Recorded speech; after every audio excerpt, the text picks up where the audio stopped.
I told you already about this problem कि sir semiconductor तो आपने बता दिया था, सर इंसुलेटर अपने को चेक करना है, मेटल्स तो हो नहीं सकते, अभी मैंने आपको बताया सेमीकंडक्टर में अल्फा की वैल्यू क्या होती है प्यारे बच्चों, नेगेटिव होती है। एक पॉइंट और याद रखेंगे आप, इंसुलेटर्स के अंदर भी अल्फा की वैल्यू। हेलो चीतो, तो क्या हाल चाल, कैसे हैं आप लोग? मैं आशा करता हूं आपकी नीट 2024 की प्रिपरेशन एकदम ही अमेजिंग चल रही होगी। और मैं आपका सूर्या सर आपके लिए योद्धा रिवीजन सीरीज में आज एक बहुत ही अमेजिंग टॉपिक लेके आया हूं। Current electricity, electrical instruments and capacitors के बारे में इस सेशन में अपन चर्चा करने वाले हैं। इससे पहले कि हम आगे बढ़े, मैं आपको बता दूं ये चैप्टर एक बहुत ही इंपॉर्टेंट रोल प्ले करता है आपके नीट 2024 के पेपर में, और हर साल तकरीबन 3 से 5 सवाल के बीच में वेरी करता है इस चैप्टर के अंदर। So this is one of those important chapters which you can not miss for NEET 2024 preparation.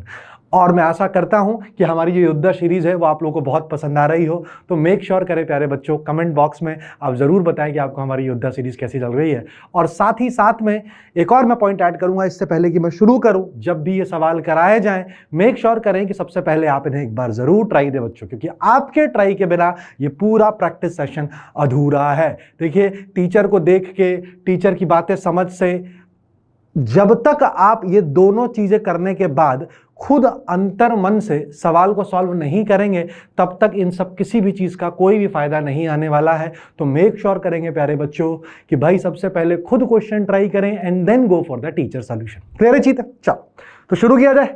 चलो भैया, तो शुरू किया जाए लेके प्रभु का नाम। चलिए पहली बात करते हैं अपन पहले प्रश्न की। क्या है क्वेश्चन, ध्यान से देखेंगे। A wire of resistance 4M is stretched to twice of its original length. The resistance of the stretched wire would be। देखिए, इस टाइप के प्रॉब्लम को काफी बार पूछा गया है, राइट? आपको डायरेक्ट रिलेशन भी पता होगा। मैं एक बार वापस से कंसेप्ट को रिवाइज कराता हूं और उसके बाद इस सवाल का उत्तर दूंगा। चले शुरू करें? जी सर, चला जाए। देखते हैं तो क्या बोलता है क्वेश्चन। क्वेश्चन के अंदर सबसे पहले हम कंसेप्ट सीखने की कोशिश करेंगे कि भैया होता क्या है यदि, ध्यान से देखना, होता क्या है यदि आप वायर को एक्सटेंड करते हो या फिर वायर के एरिया के साथ कुछ भी छेड़खानी करते हो। तो देखेंगे ध्यान से, मैं पहले मानता हूं केस 1 है ना, केस 1 की बात करते हैं बेटा। So case 1 is the point where मैं देखता हूं पहले ये जो चीतो लेंथ थी ये L थी और इसका cross sectional area let us से A था। उसके बाद भैया आपने इसको खींच के कितना कर दिया लेंथ को? सर हमने खींच के इसको L' कर दिया और क्रॉस सेक्शन एरिया कितना हो गया, मान लेते हैं A'। तो एक बात तो स्वाभाविक है, यदि क्वेश्चन में मेंशन है क्या कि L' का मान N इंटू L के बराबर है। किसके बराबर है बेटा? N इंटू L के बराबर है।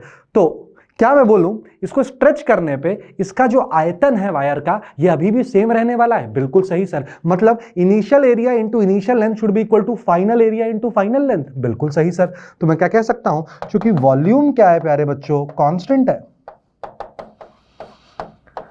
Could I write A into L बराबर A' इंटू L'? अब एक बात बताओ बच्चों, क्या मैं लिख सकता था A' is equals to A into L upon L'? और क्वेश्चन में L' की वैल्यू दे रखी है N इंटू L, तो क्या मैं लिख दूं A' is equals to A into L upon N into L। Matter close, A' का मान आ चुका है ब्रो A अपॉन N। बहुत बढ़िया।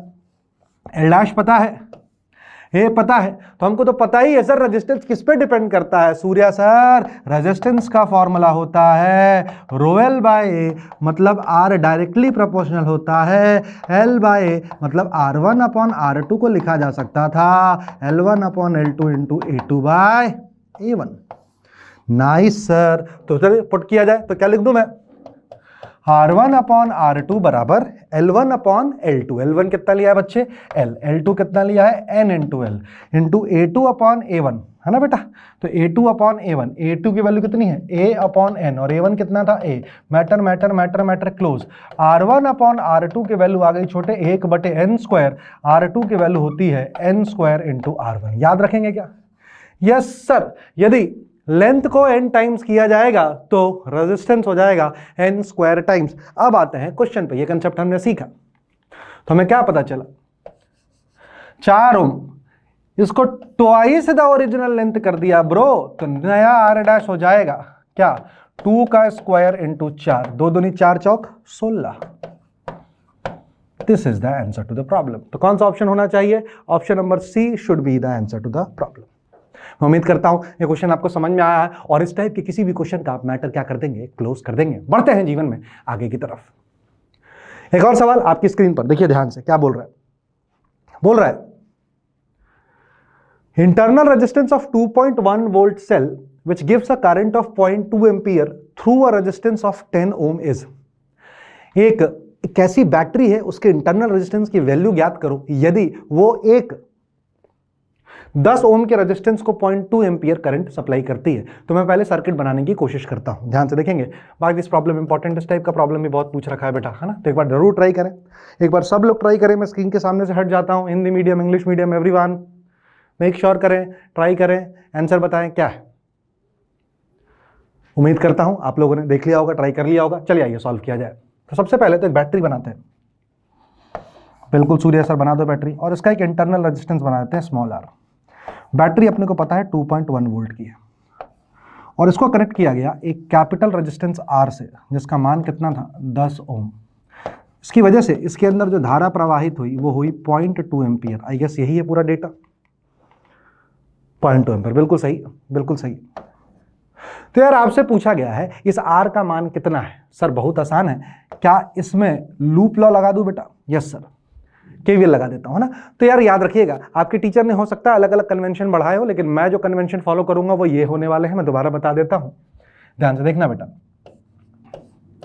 यदि पॉजिटिव टर्मिनल से करंट निकलेगा, यस और नो बेटा, तो इसके अक्रॉस का जो ड्रॉप होगा वो पॉजिटिव होगा। यस और no voltage drop, yes sir. और यही नेगेटिव टर्मिनल से लेगा तो इसके अक्रॉस का जो वोल्टेज ड्रॉप होगा वो नेगेटिव होगा। सिमिलरली रेजिस्टेंस करंट की डायरेक्शन में हमेशा खाता है। यदि ये VA है, ये VB है, ये R है, ये I है, तो VA माइनस VB की वैल्यू होने वाली है I इंटू R। ये तीन चीजों का मैं ध्यान रखूंगा क्वेश्चन करने में, साइन कन्वेंशन का। आइए देखते हैं। तो मैंने यहाँ पे करंट मान ली, बिल्कुल सही। तो क्या ये पॉजिटिव से निकला? Yes sir. तो पॉजिटिव से निकला तो कितना लिख दूंगा 2.1। Yes sir. रेजिस्टेंस हमेशा खाता है तो -10 इंटू करंट कितनी है बेटा 0.2। Yes sir. रेजिस्टेंस हमेशा खाता है 0.2 into R should be equal to 0। तो कितना हो जाएगा सूर्या सर 2.1 माइनस कितना है ये 2 माइनस 0.2 R इक्वल टू लिख देता हूं। ये लिखा है 0.1 बराबर 0.2 R। खत्म खत्म। क्या R की वैल्यू आ चुकी है 1/2 या फिर 0.5 ओम, और मैटर की वैल्यू हो चुकी है क्लोज। मैं उम्मीद करता हूं आपको क्वेश्चन समझ में आया हो कैसे किया बच्चों, है ना। तो कौन सा ऑप्शन होना चाहिए था? ऑप्शन नंबर पहला इस सवाल का उत्तर होना चाहिए था। बढ़ा जाए जीवन में आगे की तरफ। अगला क्वेश्चन आपकी स्क्रीन पर पूरे 2 रुपयों के लिए। मैं चाहता हूं इस क्वेश्चन को आप थोड़ा सा समय दें, बिकॉज ये क्वेश्चन थोड़ा सा लेंदी है पर है आसान, और ये इंपॉर्टेंट की कैटेगरी में रखा जा सकता है। बट रीसेंट टाइम्स में आपसे सर्किट से ज्यादा सवाल पूछे गए हैं, राइट बेटा। पर ये वाले क्वेश्चन भी आपको पता होने चाहिए। एक बार क्वेश्चन देखिए क्या बोल रहा है, पॉज करिए, पढ़िए इसे। The charge flowing through a resistance R varies with the time t as given by Q is equals to AT minus BT square, where A and B are the positive constant. Then the total heat produced in R is। First of all, concept क्या लगेगा ध्यान से सुनना। कभी भी question आए सबसे पहले देखो क्या फॉर्मूला लगाना आपको। सी टोटल हीट जो होती है मेरे भाई बंधु, वो होती है power into time, I square into dt। ये आपको चाहिए बेसिकली, है ना। तो इसमें दो चीजें चाहिए, एक तो I हमें मालूम नहीं और एक 0 से लेके t हमें मालूम नहीं। दो चीजें हमें मालूम नहीं है ना। एक I मालूम नहीं है और एक t मालूम नहीं है, ये भी अननोन है और ये चचा जान भी क्या है, अननोन है। तो दो चीजें कैसे निकालें? सबसे पहले I निकालेंगे। I कैसे निकलेगा? सबसे पहले देखो क्वेश्चन में डेटा क्या दे रखा है। डेटा में दे रखा है अपने को Q कितना दे रखा है चीतो सूर्या सर? Q दे रखा है AT minus BT square. Perfect Surya sir. I तो निकल जाएगा सर, क्योंकि हमको पता है I dQ बाई dt होता है। I कितना होता है? dQ बाई dt होता है। Yes sir. तो I हो जाएगा dQ बाई dt, ये हो जाएगा A माइनस 2BT। क्या बोलती बंटे की पब्लिक, समझ में आया क्या? Yes sir. ये तो I की वैल्यू है। I की वैल्यू कितनी आ गई है? A minus 2BT। Now sir हमें टाइम भी बताना है सर, है ना। टाइम के बारे में भी नहीं बोला हुआ है ना। पर ये बोला टोटल हीट कितनी डेवलप होगा। अरे सर हीट तो वहीं तक डेवलप होगी ना जहां तक करंट होगा। जहां करंट होना बंद हो जाएगा उस समय के बाद हीट डेवलप होगी क्या? नहीं होगा। क्यों? क्योंकि हीट डेवलप होती है I square into R into T से। तो देखिए ध्यान से, heat will develop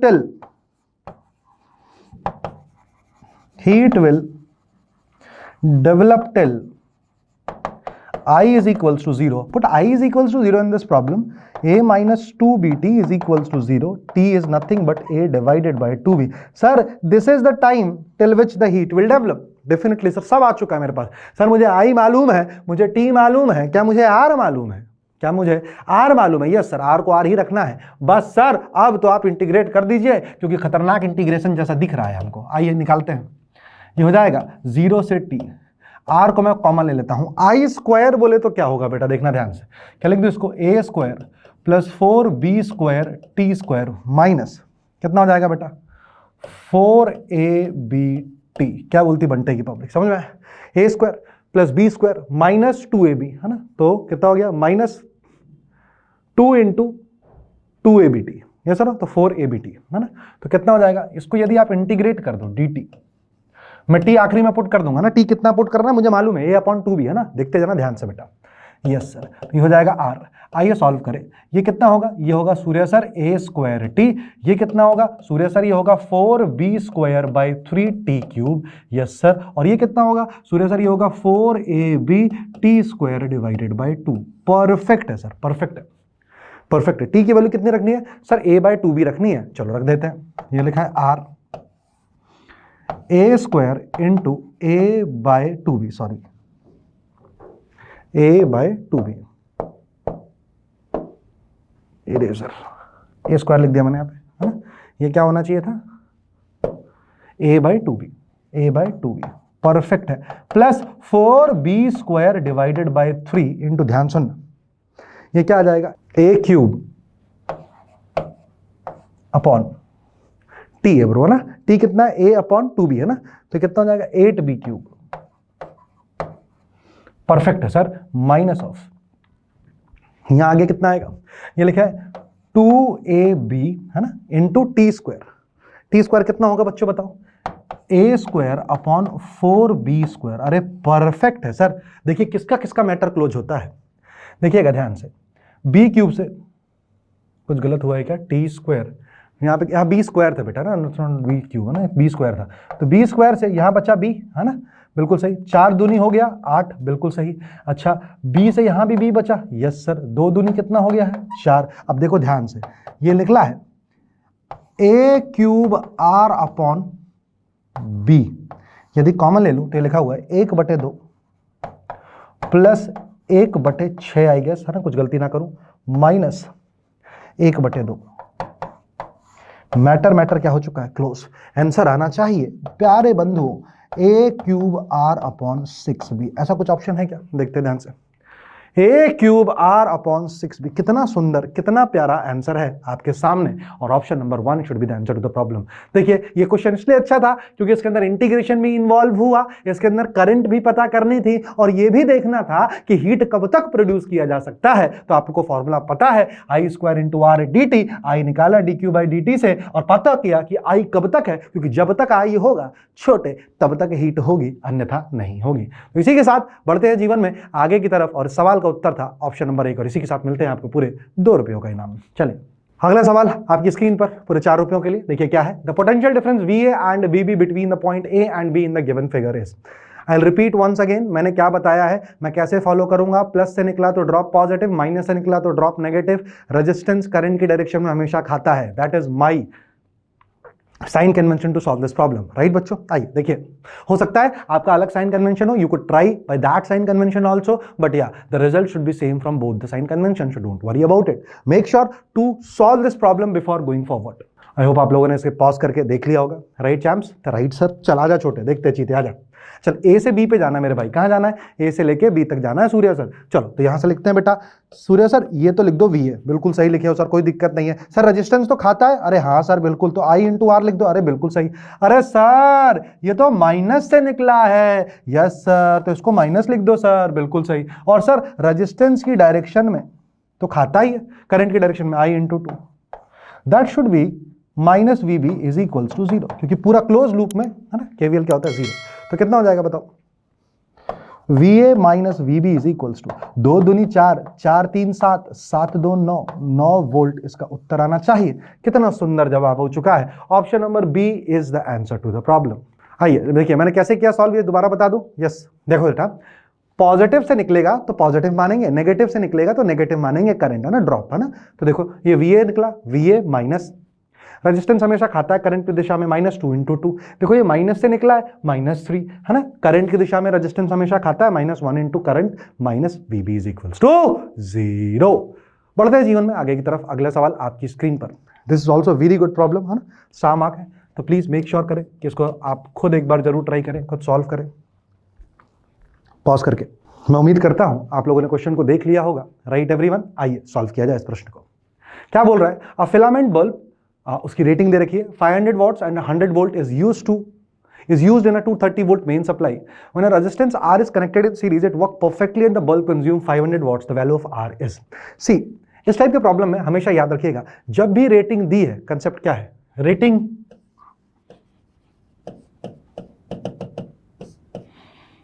use rating, in fact power rating है ना, to calculate resistance only, resistance of the filament। Clear है, यही कंसेप्ट है, इसको याद रखना ना। आपको पता है छोटे, P जो होता है सर जी V²/R होता है, तो सर इसका रेजिस्टेंस मैं निकाल लेता हूं, लेट अस सपोज R0, क्योंकि R तो पहले दे रखा है शायद है किसी ने, R पूछा हुआ है ना, तो R0 मान लेता हूं ना। तो R0 कितना हो जाएगा मुझे बता, R0 हो जाएगा, देख ध्यान से, R0 हो जाएगा V² divided by P, correct है, बिल्कुल सर। V² कितना देर का छोटे, देख ध्यान से, 100 का स्क्वायर अपॉन 500, 100 का square 100 × 100 upon 500, 500 matter matter matter matter matter matter matter matter close. R0 की वैल्यू आ चुकी है 20 ओम। आ गया। अब क्या बोला, अपने को रेजिस्टेंस मालूम है ना, अब क्या बोला उसने, सवाल तो सच पढ़ ध्यान से, कि अब एक नया रेजिस्टेंस R यदि सीरीज में इस पुराने रेजिस्टेंस के साथ जोड़ा जाता है तो ये एग्जैक्टली 500 वॉट कंज्यूम करता है। परफेक्ट है सर, कोई समस्या की बात नहीं है। मतलब कि दोनों रेजिस्टेंस लगाता हूं मैं, एक रेजिस्टेंस हो चुका है बंधु R0, एक नया रेजिस्टेंस लगा देता हूं चीते, कितना R, और इसके अक्रॉस 230 वोल्ट की मेन सप्लाई है, 230 वोल्ट। क्या मैं बिल्कुल सही लिख रहा हूं, बिल्कुल सही सर। यदि ऐसा है तो ये एकदम परफेक्टली अपने अक्रॉस 500 वॉट कंज्यूम करता है, तो 500 अपॉन R0 करूंगा तो बेसिकली वोल्टेज ही पता चल जाएगा। तो इसके अक्रॉस का वोल्टेज कंजम्पशन कितना है, R0 के अक्रॉस का 100 वोल्ट है। यस सर, तो इसके अक्रॉस का वोल्टेज कंजम्पशन यदि 100 वोल्ट है तो इसके अक्रॉस का कितना होगा, टोटल 230 है, 100 तो ये खा गया, तो बचा हुआ 130 कौन खाएगा, ये खाएगा। अरे बिल्कुल सही सर। और मान लो सीरीज में तो करंट क्या ही रहती है, सेम रहती है, तो क्या मैं कह सकता हूं, ध्यान से सुनना, I × R0 is equals to लिख रखा है bro 100,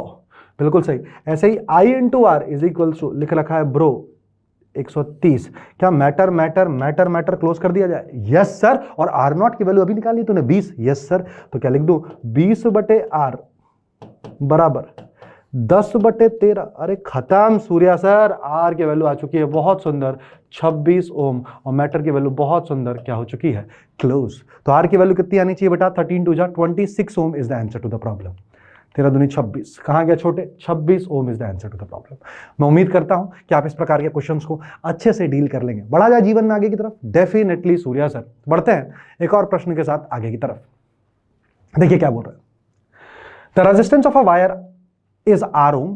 If it is melted and stretched to n times its original length, then the new resistance will be. ये करने की सॉल्व की जरूरत ही नहीं है, यह भी करवाया मैंने। सबसे पहले क्वेश्चन में मैंने कंसेप्ट ही सिखवाया था बंदो कि सर n² R हो जाती है वैल्यू, यस और नो बेटा, यस सर। ये याद भी होगा कई बच्चों को, तो ये उसका आंसर है।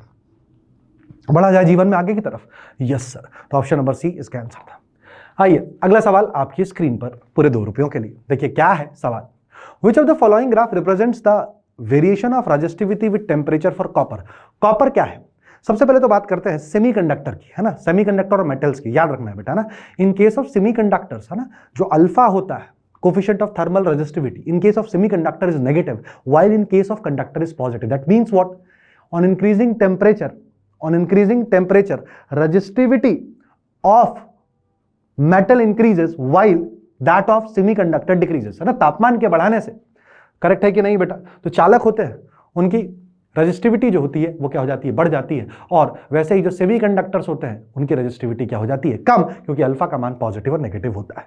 ठीक है बेटा, यस सर। तो देखिए बढ़ कहां कहां रहा है, इसमें भी घट रहा है, इसमें भी घट रहा है, इसमें बढ़ रहा है, इसमें बढ़ रहा है, बट ये लीनियर नहीं होता, एक्सपोनेंशियल होता है, right. This graph is exponential. कैसा ग्राफ होता है बच्चों, एक्सपोनेंशियल। इसीलिए ऑप्शन नंबर ए होगा। याद रखिएगा बच्चों, याद रखिएगा, दोबारा बोल रहा हूं, रजिस्टिविटी टेम्परेचर के साथ किस केस में, मेटल के केस में बढ़ती है, while in case of semiconductor it reduces. बिल्कुल सही सूर्या सर, मस्त, मजा आ गया सर। चले आगे की तरफ, हाँ सर, हाँ सर, चलो चलो चलो, बढ़ो सर, खटाखट किए जाए, फोड़ना है सर अपने को।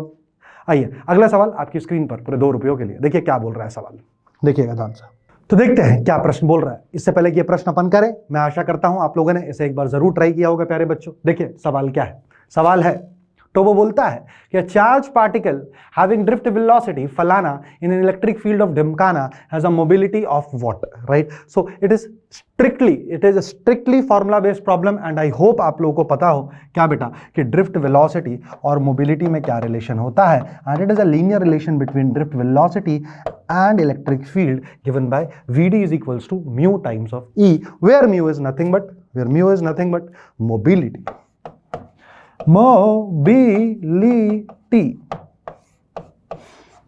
Any square tau by m, जैसे वो सब पढ़े ना, इसमें और भी फॉर्मूले होते हैं ना जो आपको याद होने चाहिए, राइट। अगर जैसे जैसे क्वेश्चन में आते जाएंगे मैं आपको बताता जाऊंगा।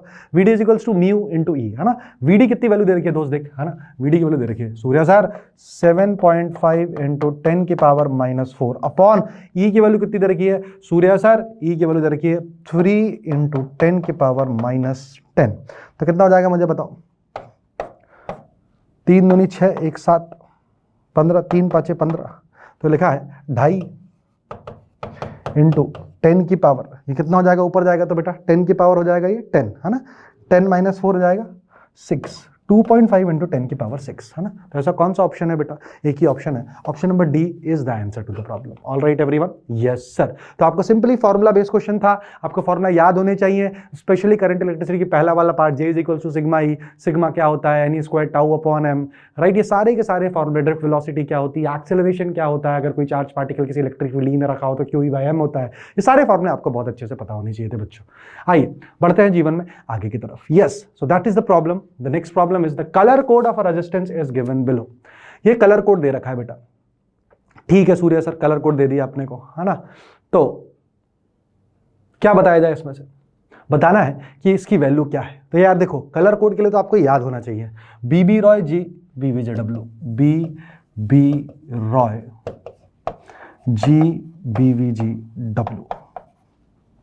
क्लियर है या नहीं है बेटा, है ना। ये सब कलर कोड्स होते हैं, राइट। तो जिसमें से इसका होता है 0, इसका होता है 1, इसका होता है 2, इसका होता है 3, इसका होता है 4, इसका होता है 5, ये 6, ये 7, ये 8, ये 9। क्लियर है या नहीं, बिल्कुल सही। और जैसे जो भी कलर कोड दिए होते हैं, है ना, 1 2 3 4, ये आखिरी वाला टॉलरेंस बताता है बेटा, क्या बताता है, टॉलरेंस, है ना। और ये क्या बताता है बेटा, ये मल्टीप्लायर बताता है। ये 2 चीज़ों का याद रखिएगा, हाँ या ना। और ये है इसकी फर्स्ट डिजिट, है ना बच्चों, यस सर। और ये क्या बताता है बेटा, इसकी सेकंड डिजिट। बहुत बढ़िया सर, यस और नो बेटा, देख लो ध्यान से, बिल्कुल सही सर। तो देखना ध्यान से, तो ये है ब्राउन, ये क्या है, ब्राउन। आइए अब देखो, याद रखना आपने, है ना, कभी भी ऐसा कलर कोडिंग आया तो याद रखना आखिरी वाला क्या बताता है, टॉलरेंस बताता है। 5%, 10%, 20% टॉलरेंस होता है, डिपेंडिंग अपॉन गोल्ड है क्या है ना। सेकंड डिजिट क्या बताता है, फर्स्ट डिजिट बताता है सबसे पहला वाला, सेकंड बताता है दूसरा डिजिट, तीसरा बताता है मल्टीप्लायर। सबका मल्टीप्लायर देखो, इसका मल्टीप्लायर है 10 की पावर 0, 10 की पावर 1, ऐसे चलता रहेगा, है ना। कहां तक जाएगा ये, BVGW 10 की पावर 9। क्लियर है या नहीं है, बिल्कुल सही सर। तो जरा देखते हैं क्वेश्चन, देखते हैं हम ना, क्वेश्चन देखते हैं, यही करते हैं। येलो और violet brown, yellow violet brown, yellow हो गया है 4, वॉयलेट हो गया है 7, बहुत बढ़िया। तो येलो हो गया है 4, वॉयलेट हो गया है 7, क्या ये मल्टीप्लायर होता है, यस सर। ब्राउन हो गया है 10 की पावर 1, 10 की पावर 1। और गोल्ड कितना होता है, ±5%। टॉलरेंस कितना देता है गोल्ड, ±5%। मैंने सारी वैल्यूज लिख दी है। तो ऐसा कौन सा है, ऐसा है सर 47 इंटू 10, क्लियर है कि नहीं, ±5%। क्या आंसर होगा 470 ohm plus minus 5%। Yes sir, this should be the answer to the problem. मैंने वापस से आपको रिपीट करा दिया है, बीवी रॉय GBBGW 0 से लेके लिख लीजिए पूरा नीचे तक, है ना। और क्या देखना है आपको ध्यान से, आपको देखना है कि आखिरी वाला होता है टॉलरेंस, फिर होता है मल्टीप्लायर, फिर होता है digit 1 and digit 2। Depending upon yellow and violet and brown, I have calculated the digit of yellow as 4, violet as 7 and the multiplier of brown as 10 to the power 1। That is why the option B is absolutely correct। All right everyone, all righty right sir। क्या समझ में आया तुम लोगों को चीतो? बिल्कुल सही जनाब। तो बढ़ते हैं अगले प्रश्न की तरफ। देखिए क्या है अगला प्रश्न बच्चों, देखिए अगला प्रश्न बोल रहा है the solid which have the negative temperature coefficient of resistance are. I told you already about this problem कि सर सेमीकंडक्टर तो आपने बता दिया था, सर इंसुलेटर अपने को चेक करना है, मेटल्स तो हो नहीं सकते, अभी मैंने आपको बताया। सेमीकंडक्टर में अल्फा की वैल्यू क्या होती है प्यारे बच्चों? नेगेटिव होती है। एक पॉइंट और याद रखेंगे आप, इंसुलेटर्स के अंदर भी अल्फा की वैल्यू क्या होती है? नेगेटिव होती है। That simply means what? Temperature के बढ़ाने पे रेजिस्टिविटी क्या होती है? कम होती है। While in case of conductors, temperature के बढ़ाने पे रेजिस्टिविटी क्या होती है? बढ़ती है। That is why option number 2 should be the answer to the problem. बढ़ते हैं जीवन में आगे की तरफ। Now this is the problem, it's a very good problem, है ना। अभी अपन बात करेंगे किसके ऊपर बेटा? देखिए आपके सिलेबस से रिसेंट टाइम्स में, राइट, आई गेस पोटेंशियोमीटर हट गया है, राइट, तो ये इंपॉर्टेंट बच जाता है। अब क्या बच जाता है इंपॉर्टेंट बेटा? मीटर ब्रिज इंपॉर्टेंट बच जाता है, गैल्वेनोमीटर आपके लिए इंपॉर्टेंट बच जाता है, राइट। एमीटर से गैल्वेनोमीटर का कन्वर्जन, वोल्टमीटर से गैल्वेनोमीटर, मतलब गैल्वेनोमीटर से वोल्टमीटर का conversion. So these will become very important for you guys. So make sure करें क्या कि भाई साहब मीटर ब्रिज और मीटर वोल्ट मीटर के क्वेश्चंस को आप बहुत अच्छे से सीरियसली करें। स्टार्टिंग फ्रॉम राइट नाउ, देखिए आपके सामने पहला प्रश्न, देखिए क्या बोल रहा है बेटा? Try it out. Try it out कैसे करेंगे जरा सोचिए। लिखा है a resistance wire connected in the left gap of a metre bridge balances a 10 ohm resistance in the right gap at a point which divides the bridge wire in the ratio 3:2। If the length of the resistance wire is 1.5 metre then the length of 1 ohm of resistance wire is. देखना ध्यान से क्या बोला हुआ है। देखो metre bridge में ऐसे 4 खाने होते हैं बेसिकली ना। एक तो रेजिस्टेंस है, एक फिक्स्ड वैल्यू है, राइट, एक फिक्स्ड वैल्यू है, ये फिक्स है 10 ओम। इसका रेजिस्टेंस मैं मान लेता हूं R, है ना, और ये वायर है। और ध्यान से देखेंगे इनके बीच में, है ना, कहीं गैल्वेनोमीटर होता है, जो यहाँ पे एक जॉकी होता है। क्या होता है बच्चों? यहाँ पे कंसेप्ट पहले सीख रहे हैं अपन, है ना, जॉकी होता है। इस जॉकी को अपन मूव करते रहते हैं जब तक रीडिंग क्या ना आ जाए, 0 ना आ जाए, राइट एवरीवन, गैल्वेनोमीटर की। तो देखो सीन क्या है, सीन सबसे आराम समझते हैं। A resistance wire connected in the left gap of a meter bridge balances a 10 ohm resistance in the right gap at a point। यहां तक पढ़ लिया। राइट गैप में 10 ओम है, लेफ्ट गैप में R है, बिल्कुल सही है, राइट, हाँ ठीक है, हाँ, विच divides the bridge wire in the ratio 3:2। मतलब ये कितना है? 3, ये कितना है ब्रो? 2, बिल्कुल सही। अभी टोटल लेंथ कितनी है? टोटल लेंथ देखो इसकी, टोटल लेंथ है बंधु इसकी 1. If the length of the resistance wire, ये रेजिस्टेंस वायर है, सॉरी, इसकी लेंथ कितनी है? 1.5 मीटर है। Then the length of 1 ohm of the resistance wire is, वो कितनी होगी? आइए सबसे पहले तो अपन बात करते हैं, अपने को एक कंसेप्ट मालूम होना चाहिए क्या, कि 2 into R should be is equals to 3 into 10। ये क्यों किया? ये व्हीटस्टोन ब्रिज की कंडीशन होती है। क्या होती है व्हीटस्टोन ब्रिज की कंडीशन? ध्यान रखना कंसेप्ट, राइट। अगर मान लो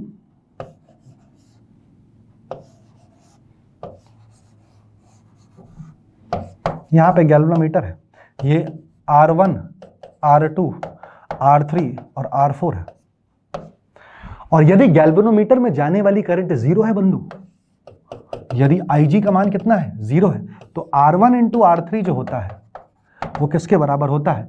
R2 into R4 को। इसी को बैलेंस्ड व्हीटस्टोन ब्रिज कहते हैं। क्या कहते हैं बेटा? बैलेंस्ड व्हीट गेहूं पत्थर पुलिया ब्रिज, ठीक है बेटा।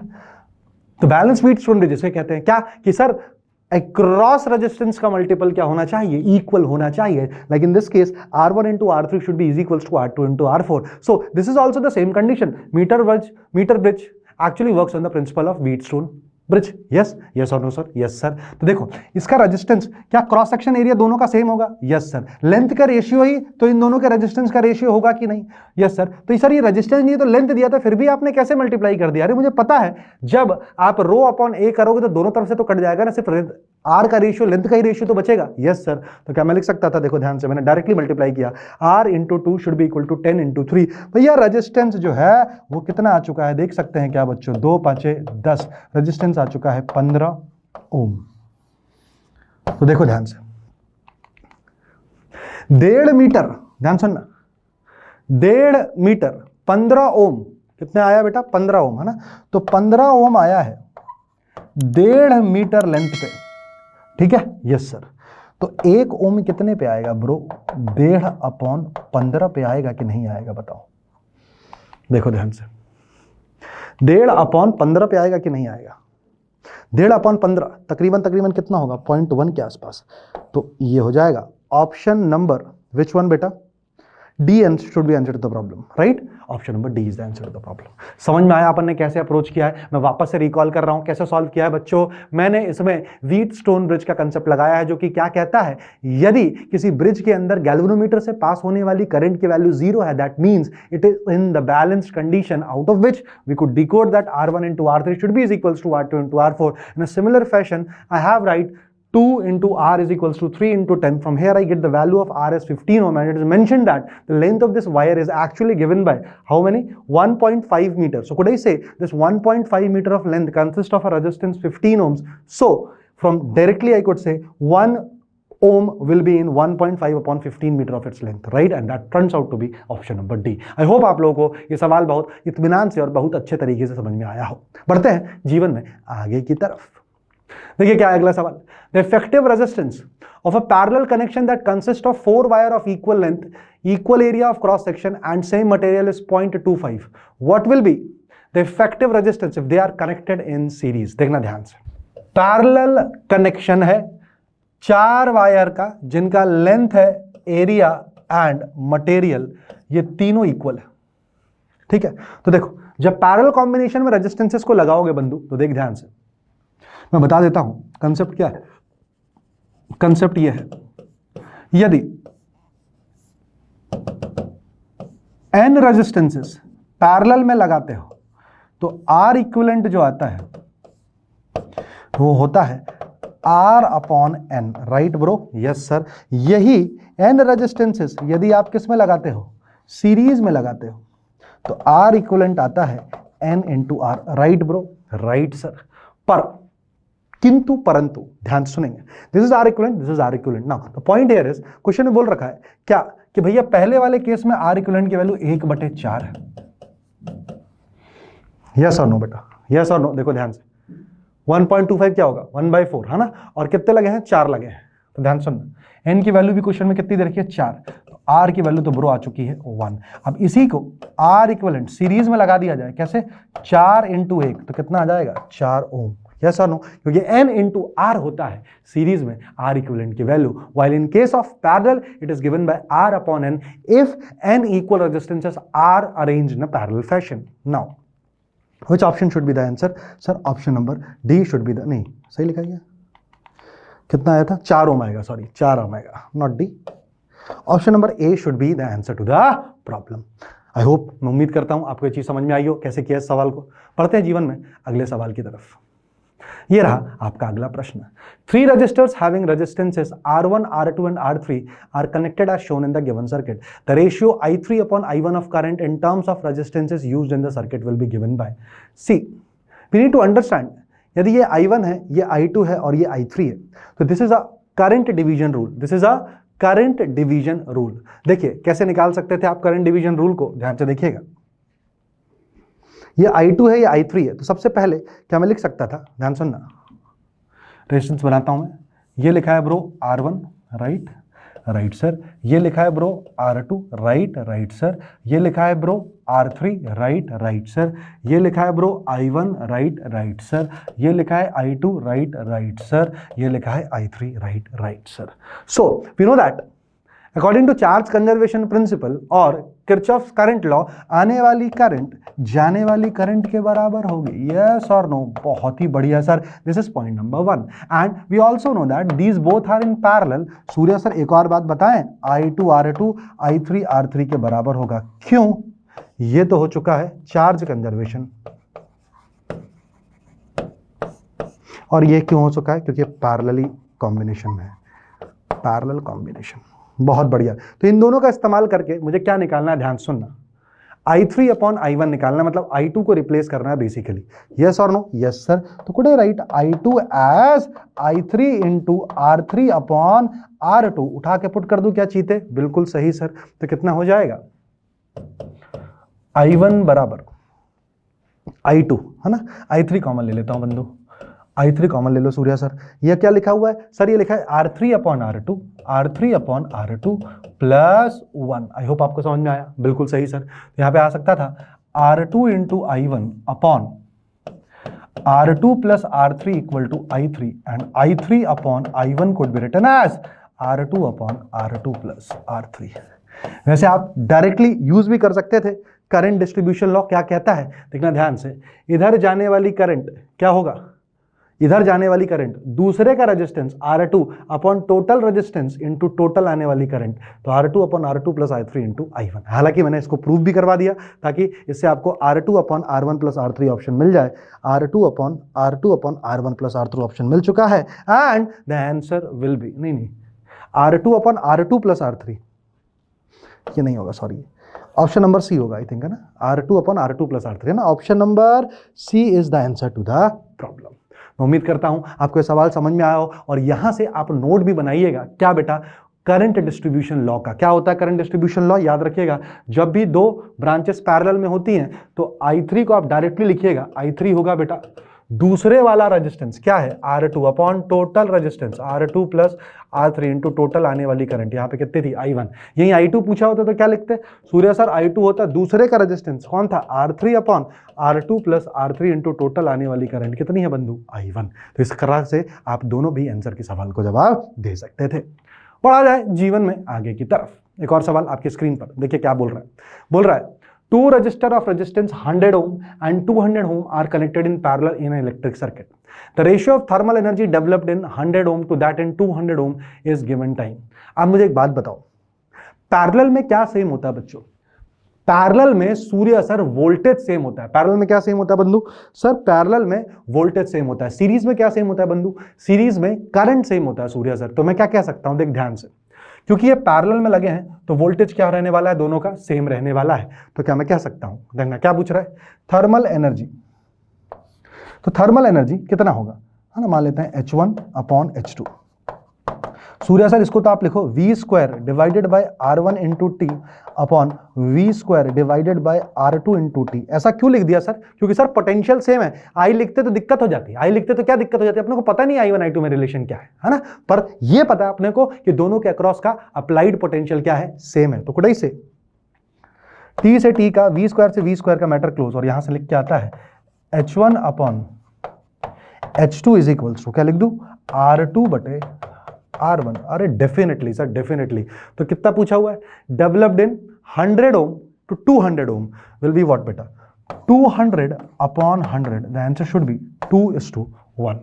2:1। कितना सुंदर सा आंसर। ऑप्शन नंबर ए आपकी स्क्रीन पर है। ऐसा क्यों किया गया है? वी के टर्म्स में क्यों लिखा है बच्चों? सूर्य सर वी के टर्म में आपने इसलिए लिखा, क्यों? क्योंकि भाई ये पैरेलल कॉम्बिनेशन में, यही सीरीज लिखा होता बंधु तो किसके टर्म्स में लिखते हैं? आई स्क्वायर आर इंटू टी के टर्म्स में लिखा होता अपन ने। क्लियर है या नहीं है? Yes sir. चले बढ़ते हैं जीवन में आगे की तरफ। आपके सामने एक और, the resistance of a carbon register determined from colour codes, the colour of third band must be. बहुत बढ़िया, colour of third band must be. देखो ध्यान से, पहला, दूसरा, is this multiplier boys? Yes sir. 10 की पावर 3 अभी बताया सर, मजा आ गया। क्या ही बताएं सर, मजा ही आ गया है। अभी तो बताया सर आपने, ये होता है मल्टीप्लायर। मल्टीप्लायर कितना है? 10 टू द पावर 3। और क्या याद रखने को बोला था सर? बीबी रॉय। अरे सर 0 1 2 3। अरे सर गजब हो गया है। ये कौन सा है? ये कौन सा है बबुआ? सर जी ये ऑरेंज है। ऑरेंज है, ऑरेंज मतलब नारंगिया है सर, नारंगिया है। Option number B is absolutely correct. याद रखना है, first digit first digit, second digit second digit, third digit multiplier, चौथा डिजिट कौन सा कौन सा कौन सा? टॉलरेंस का। चल चमका क्या छोटे? Yes sir. बढ़ा जाए जीवन में आगे की तरफ। Yes sir.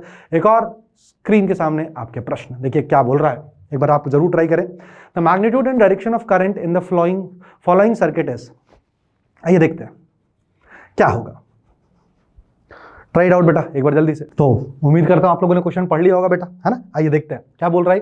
ये बोल रहा है the magnitude and direction of the current in the flowing circuit is. यार स्वाभाविक सी बात है ना, 10 वोल्ट और 5 वोल्ट तो 2 दे रखा है, तो स्वाभाविक सी बात है, थोड़ा सा कॉमन सेंस अगर अपन लगाएं कि यार 10 वोल्ट वाला ज्यादा करंट सप्लाई करेगा एज कंपेयर टू 5 वोल्ट वाले से, और 10 वोल्ट वाला किधर की तरफ सप्लाई करना चाहेगा सर, बात खत्म करें अपन, इधर की तरफ सप्लाई करेगा, और यही मेन ड्रामा होगा इस पूरे क्वेश्चन का। यस सर, तो कहां से कहां जाएगी पहले तो धारा देख लेते हैं। From A to B through E, A to B, एक मिनट, यही आ गया आंसर, पहला ही आ गया है, बिल्कुल सही है। ए से लेके बी जा रही है, ए से ई से होते हुए, from A to B through A, A to B through E, ये भी सही है। B to A, B to A, B to A, 2 option तो हो नहीं सकते ना, उल्टी तो चलेगी नहीं, इधर ही चलेगी। हाँ कितनी चलेगी बता दे, खत्म हो गया, सवाल ही खत्म हो गया। अरे सूर्या सर टोटल बताओ, कैसे करें बताओ, यहां लिखेगा क्या, क्या लिखे बताओ, यहां से लिखते हैं ना। तो प्लस से निकला तो मैंने बोला है पॉजिटिव लूंगा, माइनस से निकला तो मैंने बोला है नेगेटिव लूंगा, और सारे रेजिस्टेंस करंट की दिशा में खाते हैं, ये मैं बता चुका हूं। चलिए तो खिलाते हैं इनको। तो पॉजिटिव से निकला 10, माइनस से निकला -5, है ना। माइनस कितने रेजिस्टेंस है, 7, 8 और 2, 10 इंटू करंट कितना हो गया, I बराबर 0। क्लियर है या नहीं है, बिल्कुल सही सर। तो 10 में से 5 गया, कितना बंधु बचा, 5। तो ये लिखा है 5 बराबर 10 इंटू I बराबर 0.5 ampere moving from A to B through E, 0.5 ampere moving from A to B through E. तो इस प्रकार से इस क्वेश्चन का हमने मैटर कर दिया है क्लोज। बढ़ते हैं जीवन में आगे की तरफ। देखिए क्या है अगला सवाल। 10 रजिस्टर, ठीक है, कितने register, 10 register. Each of resistance are connected in series to a battery of EMF A and negligible internal resistance. Then those are connected in parallel to the same battery. The current is increased in n times. The value of n is. देखना question क्या बोल रहा है। 10 register है, हर एक का resistance कितना है बच्चे, R है। इन सब को क्या किया है, एक बैटरी के साथ सीरीज में लगा दिया गया है, राइट। तो देखना ध्यान से, सिंपल। यहां मैं लिख दूं 10R, यस सर, बिल्कुल सही सर, यहां लगा है E, बिल्कुल सही। Then those are connected in parallel to the same battery.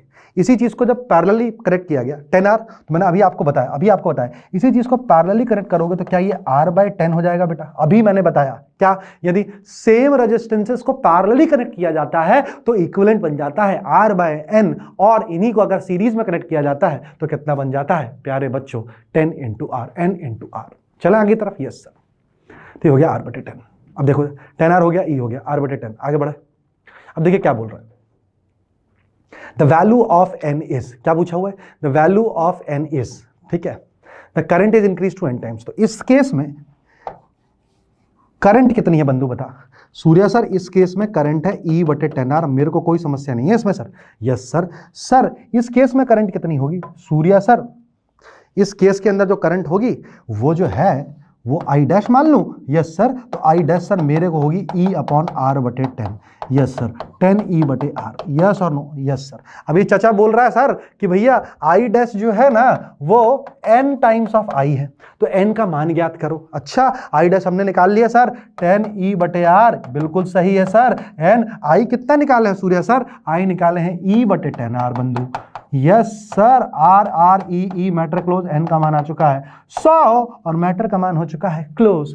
समझ में आया क्या, n इज इक्वल्स टू कितना आ जाएगा बंधु, 100। कौन सा ऑप्शन होना चाहिए, ऑप्शन नंबर पहला इस सवाल का उत्तर होना चाहिए था। बढ़ते हैं जीवन में आगे की तरफ। मैं आई होप आप समझ पा रहे हो क्या किया बेटा। जब सबसे पहले सब चीजों को सीरीज में रखा गया बेटा तो इक्विवेलेंट 10R आ गया, करंट E/10R आ गया। इन्हीं सब चीजों को पैरेलल में रखा तो इक्विवेलेंट R/10 आ गया, करंट E/R/10 आ गया, तो 10E/R आ चुका है। I और I' को n टाइम्स ऑफ I रखने पे n की वैल्यू अपने को पता चली कि 100 के बराबर है बंधु, 100 के बराबर। बढ़ा जाए अगला सवाल आपकी स्क्रीन पर, देखिए क्या बोल रहा है। The resistance of a platinum wire at 0 degree Celsius is 2 and 6.8 ohms at 80 degree Celsius. The temperature coefficient of the resistance of wire is, है ना, टेम्परेचर कोफिशिएंट पूछा हुआ है। You might be knowing this formula, R जो होता है बंधु वो होता है R0 1 plus alpha delta T। Yes और नो बेटा, यस सर। देखो ध्यान से 6.8 ओम है, कितने 6.8 ओम। R0 की वैल्यू कितनी दे रखी है 2 ओम, ये हो चुका है 1 प्लस अल्फा डेल्टा टी कितना होगा बंधु 80 - 0 क्या ये 80 के बराबर ही होगा या नहीं होगा? अरे बिल्कुल सही सर। तो इसको जरा सॉल्व किया जाए तो कितना हो जाएगा? 2 3 6 2 चौके 8, ये लिखा है 3.4 बराबर 1 + 80 अल्फा। आई होप आपको समझ में आया क्या लिखा हुआ है। देखो R0 1 + alpha delta T, R0 की वैल्यू रख दी है 2, इसकी रख दी 6.8, 3.4 1 + अल्फा डेल्टा टी हो गया 80 - 0, 80 के बराबर। ये लिखा है छोटे 2.4 बराबर 80 × अल्फा, अल्फा हो जाएगा 2.4/80।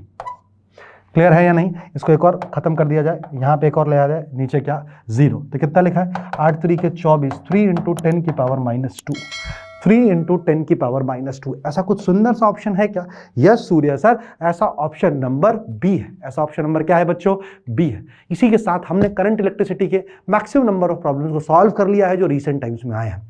मैं वापस से रिपीट कर रहा हूं बेटा, ये जितने भी सवाल यहाँ हैं और इनके अलावा भी कुछ और आपको PYQs दिखे तो आप इनको जरूर सॉल्व करिएगा। बढ़ते हैं जीवन में आगे की तरफ। अब ये जो सारे के सारे सवाल हैं, ये किसके ऊपर है प्यारे बच्चों? ये सारे के सारे सवाल अब जो भी आएंगे 2-4, ये सारे के सारे हैं अपना इंस्ट्रूमेंट्स के ऊपर, राइट? तो इंस्ट्रूमेंट भी one of the important topic, but मैं बता दूं इंस्ट्रूमेंट के अंदर है ना पोटेंशियोमीटर आपके सिलेबस में अब नहीं है, तो इसीलिए बचे हुए टॉपिक से मैंने यहाँ पे क्वेश्चन छांट के आपको करवाने की कोशिश करूंगा। चलिए अगले सवाल की तरफ बढ़ते हैं बंधु, देखेंगे क्या है। अब ये जो सवाल है ना, ये इंस्ट्रूमेंट से रिलेटेड प्रॉब्लम है। मैंने आपको बताया इंस्ट्रूमेंट बहुत इंपॉर्टेंट टॉपिक प्ले करता है, बहुत इंपॉर्टेंट रोल प्ले करता है करंट एंड इलेक्ट्रिसिटी यदि नीट की बात आती है। आइए चलते हैं आगे की तरफ, क्या लिखा हुआ है देखेंगे ध्यान से। A galvanometer of resistance 50 ohm is connected to a battery of 3 volt along with a resistance of 2950 in series. A full-scale deflection of 30 division is obtained in galvanometer. In order to reduce this deflection to 20 divisions, the resistance in series should be. इस question को सब लोग देखेंगे, एक बार जरूर try करेंगे प्यारे बच्चों। हिंदी में क्या बोल रहा है? 50 ओम प्रतिरोध का गैल्वेनोमीटर 3 वोल्ट बैटरी से 2950 ओम के प्रतिरोध की श्रेणी क्रम में जोड़ा है। 30 अंशों के गैल्वेनोमीटर में पूर्ण विक्षेप प्राप्त होता है। इसका विक्षेप 20 अंशों तक घटाने के लिए श्रेणी क्रम में जोड़े जाने वाला प्रतिरोध का मान ज्ञात करें। Right everyone? Right sir. मैं उम्मीद करता हूं आप लोगों ने एक बार स्क्रीनशॉट ले लिया होगा और सवाल को ट्राई किया होगा पॉज करके। चलते हैं आगे की तरफ, सॉल्यूशन देखते हैं। क्या है सॉल्यूशन, देखना ध्यान से। 50 ओम है ना गैल्वेनोमीटर का रेजिस्टेंस, और बैटरी कितना है बेटा? 3 volt along with the resistance of 2950 in series. देखिए ध्यान से, ये 3 वोल्ट की बैटरी है और एक गैल्वेनोमीटर लगाया गया है और साथ ही साथ में 2950 ओम का एक रेजिस्टेंस भी लगाया गया है। क्या ये बात बिल्कुल सही है? बिल्कुल सही है सर। अगर ऐसा है तो क्या मैं कह सकता हूं, ध्यान से देखना बेटा, यदि ऐसा है तो इसके अंदर जो करंट बहेगी चीज तो वो क्या बहेगी? सर बहुत ही आसान है, हाँ या ना बेटा? Yes sir. Sir total voltage तो 3 अप्लाई किया है अपॉन टोटल जो रेजिस्टेंस है वो कितना है सूर्या सर? 2950 प्लस इस गैल्वेनोमीटर का भी 50 ओम रेजिस्टेंस है। अरे बहुत बढ़िया। तो क्या लिख दे सूर्या सर इसको? 3/3000। बिल्कुल सही बेटा, लिख दे, कोई समस्या की बात है ही नहीं। क्या ये लिखा है 10 की पावर -3 एम्पियर इसका उत्तर है। देख लो ध्यान से। Yes sir. अब क्या बोला सवाल में, स्टेप बाय स्टेप आगे बढ़ेंगे। देखो अगला सवाल क्या बोल रहे हैं, यहां तक तो लिख लिया अपन ने। A full scale deflection of 30 division is obtained in the galvanometer. मतलब ये जो रीडिंग मिल रही है ये फुल स्केल डिफ्लेक्शन है इसका। मतलब क्या? इसका मतलब है भैया सर 30 डिवीजन में कितनी रीडिंग मिल रही है बंधु? सर मिल रही है 10 की पावर -3 एम्पियर 30 डिवीजन में। बिल्कुल सही सर, कोई समस्या की बात नहीं है। तो एक डिवीजन में कितनी रीडिंग मिलेगी? अरे सर ये तो वही बात कर दी है, 2 रुपये का 4 आम है ना, तो 1 रुपये में कितना आम होगा सर? 10 की पावर -3/30 एम्पियर। अरे बहुत बढ़िया। अच्छा तो बताओ 20 डिवीजन में कितनी रीडिंग देगा? सर 20 डिवीजन में सर 20/30 गुने 10 की घात -3 matter close 2/3 milliampere sir अपने को 20 रीडिंग में देगा, 20 डिवीजन में देगा। मतलब क्या? अब देखो बोला है कि भाई साहब इस रीडिंग का, ध्यान सुनना, इस रीडिंग के लिए सीरीज में लगने वाला रेजिस्टेंस का मान ज्ञात करें। इस रीडिंग के लिए, किस रीडिंग के लिए? जो 20 डिवीजन पे देगा, 2/3 मिली एम्पियर। तो क्या करेंगे? खत्म कहानी। लिख दे यहां पे 2/3 इंटू 10 की पावर -3 सेम वोल्टेज कितना है 3, यस और नो। गैल्वेनोमीटर का कितना था 50 और प्लस मैं मान लेता हूं कोई रेजिस्टेंस R लगा होगा नया, ताकि रीडिंग कितनी हो पाए 2/3 मिली एम्पियर। इसका मतलब कितना हुआ बेटा, देखेंगे ध्यान से, 2 × 50 + R बराबर 2 × 50 + R बराबर 9 × 10⁻³ दिख रहा है क्या आपको? बिल्कुल सही सर। मतलब कितना लिखा हुआ है ये लिखा हुआ है सूर्या सर, देखना ध्यान से सर, 50 + R बराबर क्या 9/2 4.5 होगा? Yes sir. 4500 लिख दिया जाए क्या इसको बेटा? Yes sir. तो R की वैल्यू कितनी हो जाएगी बंधु बताओ? R की वैल्यू हो जाएगी सर 4500 में से ना 50 को घटा दीजिए। करेक्ट है कि नहीं है? तो उत्तर कितना आना चाहिए था बंधु? 4450। कितना आना चाहिए था उत्तर बच्चा? 4450, है ना? कितना हो जाएगा? 4450। आप देख रहे हैं कैसे सॉल्व किया है? बहुत ही आसान सवाल है, थोड़ा सा लॉजिक लगाना है बस, आपको एप्रीहेंड करते आना चाहिए प्रॉब्लम को बच्चों। आपको वोल्टेज दे रखा था, गैल्वेनोमीटर दे रखा था, शंट की वैल्यू दे रखी थी, मैंने करंट निकाला, फिर उसने बोला ये जो करंट मिला है ये फुल स्केल डिफ्लेक्शन है 30 डिवीजन का। तो बताओ 20 डिवीजन के फुल स्केल डिफ्लेक्शन के लिए रेजिस्टेंस कितना लगाना पड़ेगा? सर सबसे पहले तो निकाल दिया अपन ने, एक डिवीजन में कितना रीडिंग होगा, तो मतलब 20 डिवीजन में कितना देगा? 2/3 मिली एम्पियर। मतलब सर क्वेश्चन ये पूछ रहा है कि 2/3 मिली एम्पियर रीडिंग देने के लिए रेजिस्टेंस का मान कितना होगा? सर वोल्टेज मेरे को पता था 3 वोल्ट है, गैल्वेनोमीटर का रेजिस्टेंस मुझे पता है 50, मैं मान लेता हूं R 3/50 + R इतनी रीडिंग देनी चाहिए। R की वैल्यू आ गई है 44/50 और मैटर की वैल्यू हो चुकी है क्लोज। बढ़ा जाए जीवन में आगे की तरफ? Yes sir. चलते हैं अगला प्रश्न आपकी स्क्रीन पर। A millivoltmeter of 25 millivolt range is to be converted into an ammeter of 25 ampere range. The value of necessary shunt will be। देखना ध्यान से क्या किया हुआ है, मिलीवोल्ट मीटर कितने का? 25 मिलीवोल्ट इसकी रेंज है ना? इसको एमीटर ऑफ 25 एम्पियर में इसको कनेक्ट करना है। करेक्ट है कि नहीं? कोई दिक्कत नहीं है। तो देखो ये रहा भैया अपना वोल्ट मीटर, है ना? मतलब यहां पे तो लगा देते हैं अपन G, यस और नो? Yes sir. और इसके पैरेलल एक शंट लगा देते हैं। करेक्ट है कि नहीं है? Yes sir. ये रहा शंट।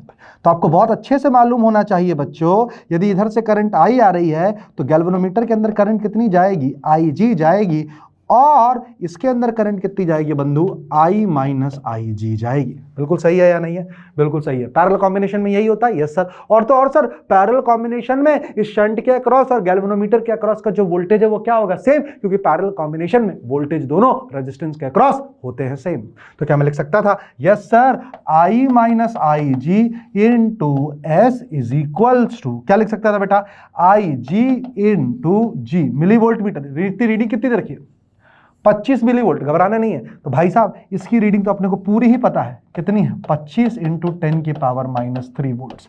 परफेक्ट हो गया सूर्या सर। तो एस की वैल्यू क्या लिख दूं सूर्या सर? ये हो जाएगा 25 × 10⁻³ अपॉन I - IG, है ना? अब देखो ध्यान से, I कितना है? 25 एम्पियर है बंधु, है ना? तो IG उसके कंपैरिजन में बहुत छोटा होगा, तो उसको इग्नोर कर सकते हैं बिल्कुल। ये 25 एम्पियर है, ये मिली वोल्ट में तो मेजर कर रहा है, तो IG कितना होगा? बहुत कम होगा, मिली एम्पियर्स में होगा। तो यार एम्पियर से मिली एम्पियर घटाओगे तो कुछ ज्यादा फर्क पड़ेगा है नहीं, तो मैं डायरेक्टली लिख रहा हूं अपॉन I की वैल्यू कितनी है छोटे? 25। क्लियर है या नहीं है? तो यहां से शंट की वैल्यू कितनी निकल के आती है देखिए ध्यान से, 10⁻³ ohms। This will simply represent 0.001। कितना है ये? कौन सा है? 0.001। तो कौन सा ऑप्शन होना चाहिए था? Option number A. सॉल्व कैसे किया है? लॉजिक बहुत ही सिंपल है सर। यदि वोल्ट मीटर की बात कर रहा है तो सर शंट और वोल्ट मीटर, गैल्वेनोमीटर के अक्रॉस का जो वोल्टेज होना चाहिए दोनों का आप इक्वल कर दीजिए। वहां से हमने शंट की वैल्यू निकाल ली। बढ़ते हैं अगले प्रश्न की तरफ। देखिए अगला प्रश्न क्या कह रहा है। इससे पहले कि अगले प्रश्न में बढ़े, आप पॉज करके इस क्वेश्चन को एक बार जरूर ट्राई करें, है ना, ताकि आपको कॉन्फिडेंस आए। ठीक है, तो आई होप आपने पॉज करके ट्राई कर लिया होगा सवाल को। आइए शुरू करते हैं अगला प्रश्न, पूरे 2 रुपयों के लिए।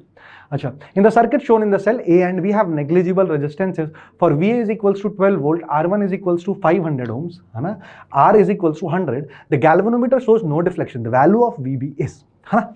देख छोटे ध्यान सुन, तेरे से VB की वैल्यू पूछिए तब जब गैल्वेनोमीटर के अंदर कोई भी डिफ्लेक्शन नहीं है, हाँ या ना? Yes sir. इसका मतलब क्या है? इसका मतलब ऐसा है कि सर करंट तो तभी ना फ्लो होगा जब हायर पोटेंशियल से लोअर पोटेंशियल ट्रेवल कर पाएगा, जब there is a potential difference only then the current will flow. That simply means what guys? That simply means Surya sir, यदि ये VB है और गैल्वेनोमीटर में यदि रीडिंग 0 होना है तो सर यहां का अक्रॉस का पोटेंशियल भी VB के बराबर होना चाहिए।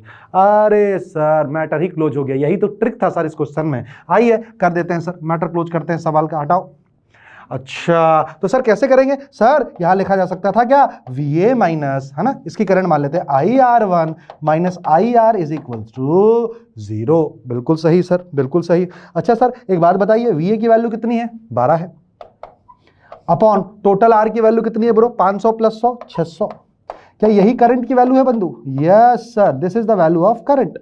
यदि ये करंट की वैल्यू है तो मुझे बता इसके अक्रॉस का ड्रॉप कितना होगा? सर ये VB की जो वैल्यू है वो होना चाहिए, करंट कितना है?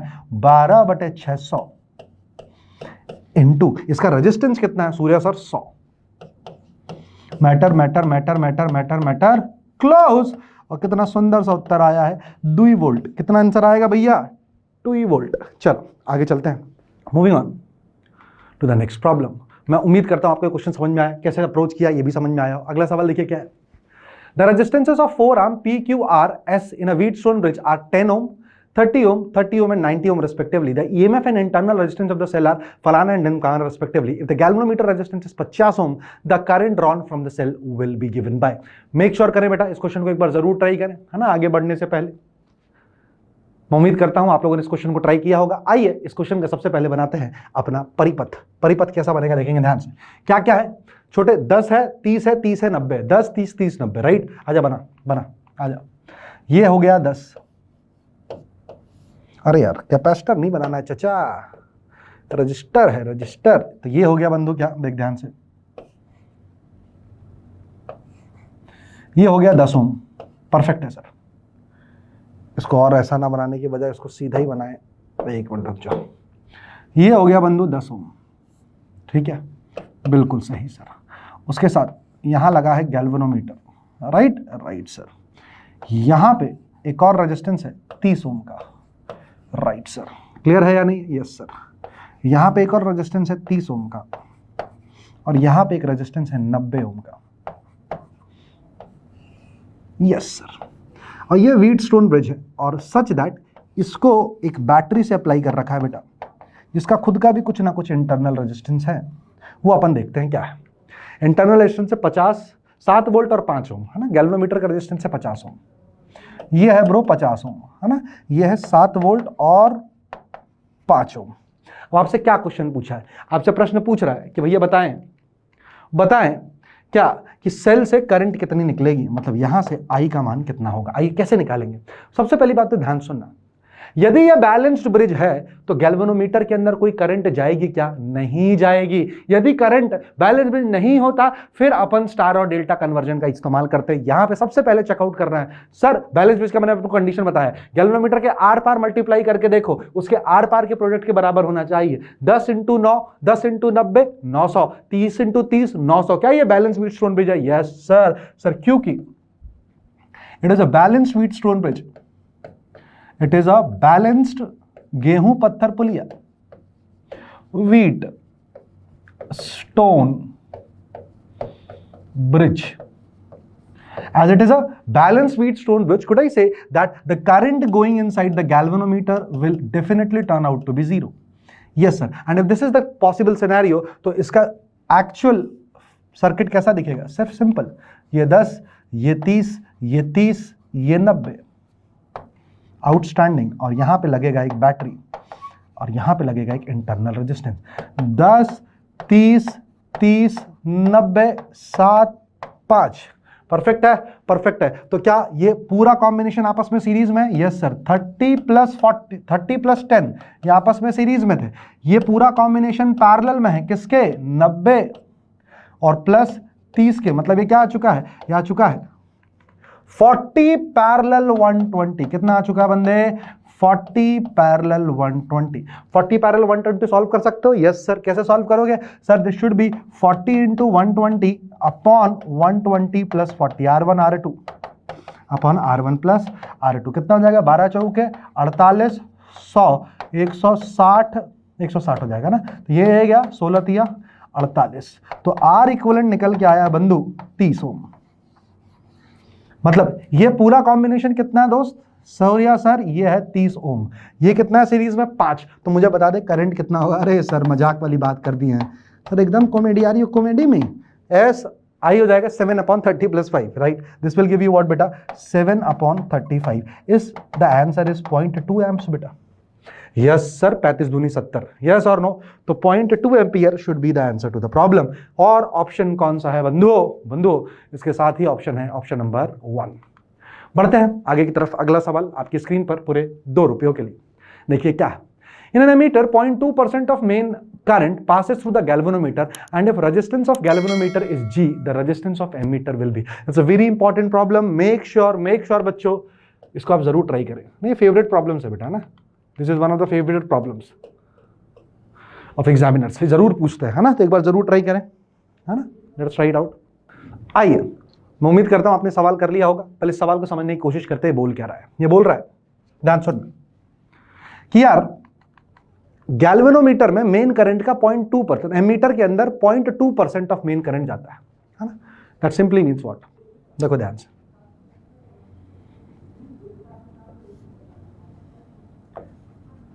ये रहा गैल्वेनोमीटर, और इसके पैरेलल में यदि एक शंट लगा दिया जाए, क्लियर है कि नहीं? तो देखना करंट कितनी आ रही है, मान लेते हैं आई आ रही है। तो यहां कितनी करंट जा रही है बंधु?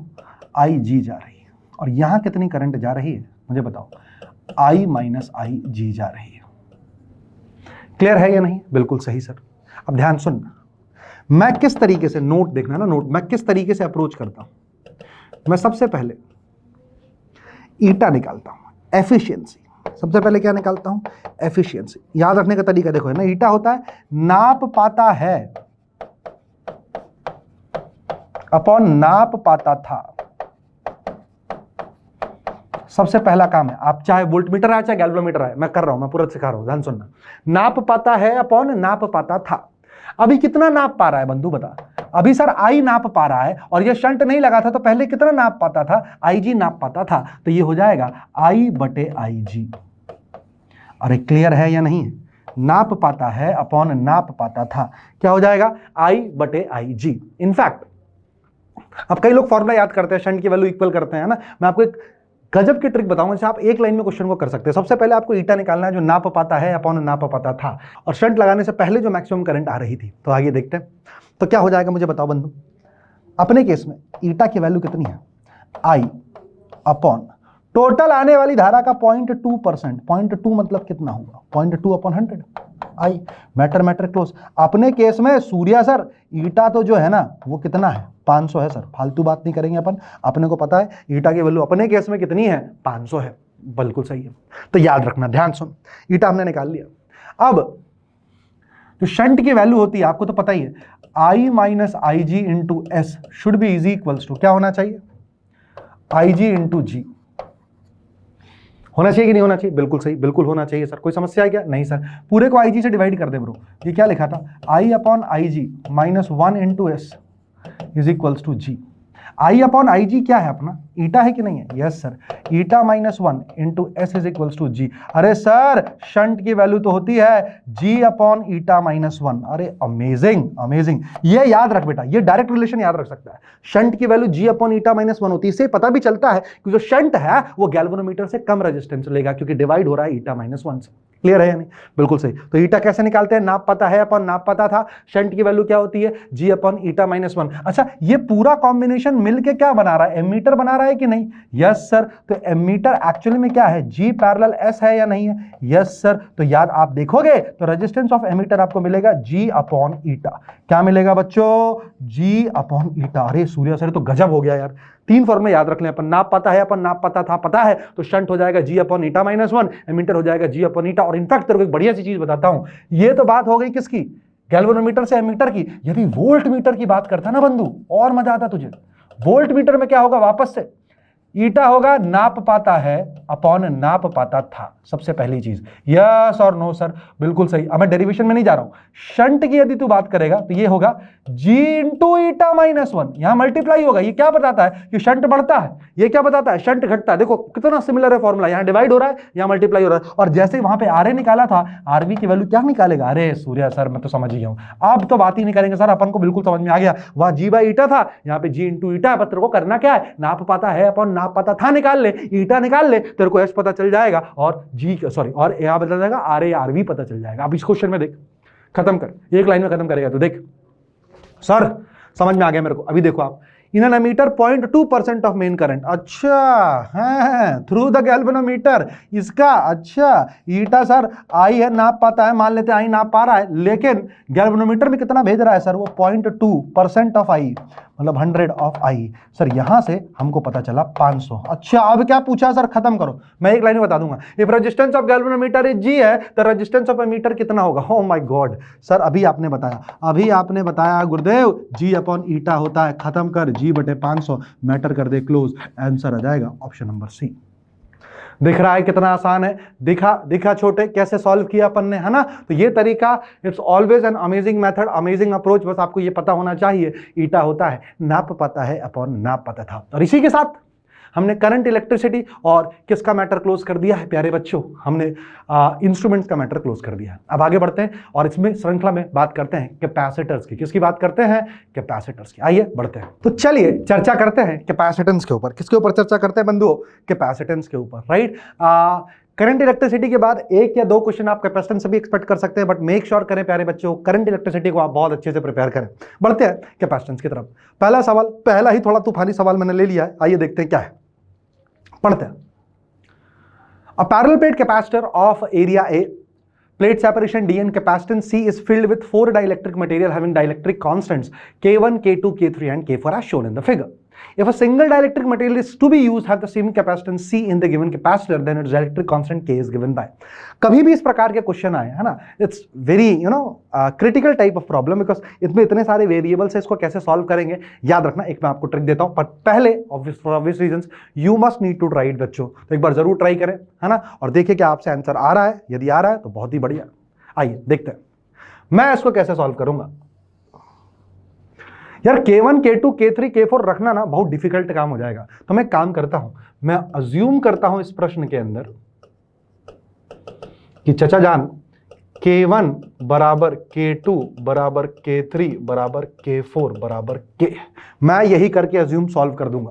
करेक्ट है कि नहीं? बिल्कुल सही है। और उसको सॉल्व कैसे करना है ध्यान से देखना, है ना बेटा। चलो ये लेंथ D है, मतलब एक प्लेट ये है और दूसरा प्लेट ये है। सबसे पहले तो आइडेंटिफाई करो, ध्यान से सुनना, आइडेंटिफाई करो कि चार्ज किधर से एंटर कर रहा है, किधर से लीक आउट कर रहा है। क्लियर है कि नहीं है? ये मत देखना, ऐसा मत कर देना इधर से आया इधर। तो D अगर ऐसा है, करेक्ट है कि नहीं है बेटा, तो चार्ज इधर से एंटर करेगा और इधर से एग्जिट करेगा। तो सबसे पहले तरीका, इसको आप एक परिपथ में बदल सकते हो, एक सर्किट में बदल सकते हो। देखो मैं कैसे बदलने वाला हूं उसको सर्किट में, देखो ध्यान से। यदि यहां से कोई चार्ज आता, करेक्ट है, तो यहां पे तो पूरा का पूरा उसको एक कैपेसिटेंस दिखता, यहां तक चार्ज पहुंचता, बहुत बढ़िया से आराम से पहुंचता, कोई दिक्कत नहीं है। परंतु सर ये जैसे ही ऊपर जाता, यहां पे चार्ज को डिस्ट्रीब्यूट होना पड़ता है, एक इधर जाता, एक इधर जाता, एक इधर जाता। क्लियर है या नहीं है? अरे बिल्कुल सही सर। मतलब सर जहां जहां चार्ज सेम होता है वहां वहां सीरीज कॉम्बिनेशन होता है, और जहां जहां चार्ज डिस्ट्रीब्यूट होता है वहां वहां पैरेलल कॉम्बिनेशन होता है। तो सर मेरी बात मानो, अगर मुझसे आप पूछते तो मैं इसका सर्किट कुछ ऐसा बनाता। देखना ध्यान से, सर नीचे से आए तो सबसे पहले दो ठो एक कैपेसिटर का प्लेट दिख गया, उसके बाद सर 3 कैपेसिटर के प्लेट में डिस्ट्रीब्यूट हो गया है। अरे बहुत बढ़िया सर, कितना आसान बना दिया सर सवाल, खत्म, मैटर क्लोज। क्या करना है स्टेप बाय स्टेप? सबसे पहले डिसाइड करो कि भाई किधर से पोटेंशियल अप्लाई किया गया है। यदि ये डी बोला है मतलब चार्ज यहां से आके, अगर ये डी बोला होता तो इधर से चलना पड़ता अपने को, इधर से चलने होता तो क्या होता बताओ? सबसे पहले ही चार्ज 2 पार्ट में डिवाइड हो जाता, ऊपर ये 3 कैपेसिटर सीरीज में आ जाते हैं, ऐसे ऐसे ऐसे ऐसे, और नीचे एक और कैपेसिटर इन तीनों के पैरेलल में आ जाता है। ऐसे आपको सॉल्व करना पड़ता, परंतु क्योंकि चार्ज यहां से एंटर किया गया, ये डी बोला है, मतलब डी का मतलब आपको डी ट्रेवल करना है, डी ट्रेस करना है। यदि डी ट्रेस करना है तो यही पॉसिबल कॉम्बिनेशन हो सकता है। और सबसे बढ़िया काम मैं आपको ने क्या बताया, मैंने अज्यूम कर लिया है, क्योंकि यदि मैं K1, K2, K3 के चक्कर में पड़ा तो मेरा मैटर क्लोज हो जाएगा। मैं करता हूं सॉल्व। तो मैंने सबका K मान लिया, है ना। मुझे बता कैपेसिटेंस का फॉर्मूला कितना होता है तो पता होगा आपको, epsilon not a by D होता है, यस और नो, मल्टीप्लाइड बाय के, जो के क्या बताता है, डाइलेक्ट्रिक कांस्टेंट। पढ़ा है कि नहीं पैरेलल प्लेट कैपेसिटर? बिल्कुल सर। आइए देखते हैं, मैंने सबका के मान लिया है। मुझे बता छोटे बंधु इसके लिए एरिया कितना है, a/3, इसके लिए डिस्टेंस कितना है, d/2। तो देख छोटे, यदि सबका a है तो मैं इसको बोलता हूं C1 C2 C3। क्या मैं बोल दूं C1 बराबर C2 बराबर C3 बराबर, सबका के कितना मान लिया मैंने, के मान लिया है ना। एप्सिलॉन नॉट सबका एरिया कितना है बंधु, a/3 अपॉन डी कितना है बंधु, d/2। तो क्या लिखा हुआ है, 2/3 के epsilon not a/d। Definitely sir. और सर ये बड़े वाले की बात करें यदि C4 की, तो C4 कितना लिखा है सूर्य सर? सूर्य सर मेरे हिसाब से C4 जो है इसको भी आपने k तो मान ही लिया है, परंतु सर इसका डिस्टेंस तो d/2 है, लेकिन इसका पूरा एरिया a है सर, a/3 नहीं है क्योंकि बटा ही नहीं है। तो सर खत्म हो गई बात। क्या बात खत्म हो गई सर? आप इसको लिखो k epsilon not a upon d की जगह कितना लिखना है, d/2। यस सर, एकदम परफेक्ट, हमको समझ में आ गया। तो सर आपने बेसिकली 4 कैपेसिटर बनाए हैं, ध्यान सुनना, कैपेसिटर 1, कैपेसिटर 2, कैपेसिटर 3। याद रखें, मैं epsilon not a/d, in fact 2 epsilon not a/d, इसको यदि मैं c मान लेता हूं बंधु, इसको मैंने क्या नाम दिया, c नाम दिया। देख ध्यान से, यदि इसको मैं c का नाम दे दूं तो मुझे बता क्या आना चाहिए उत्तर, उत्तर क्या आना चाहिए? देखो ध्यान से, क्या ये c/3 लिखा है? Yes sir. क्या ये भी c/3 लिखा है? Yes sir. क्या ये भी c/3 लिखा है? Yes sir. और क्या ये आखिरी वाला कितना लिखा हुआ, देखो ध्यान से, 2k एप्सिलॉन नॉट a/d, इसी को आपने c नाम दिया था कि नहीं दिया था? Yes sir. तो ये क्या c लिखा हुआ है? Yes sir. तो अब ये कैसा कॉम्बिनेशन है जरा देखना, अब यहां से चार्ज जाएगा, यहां डिस्ट्रीब्यूट हुआ, तो ये तीनों पैरेलल का मतलब कितना हुआ बंधु? सर तीनों पैरेलल का मतलब हुआ क्या कि सर ये लिखा है c/3 × 3।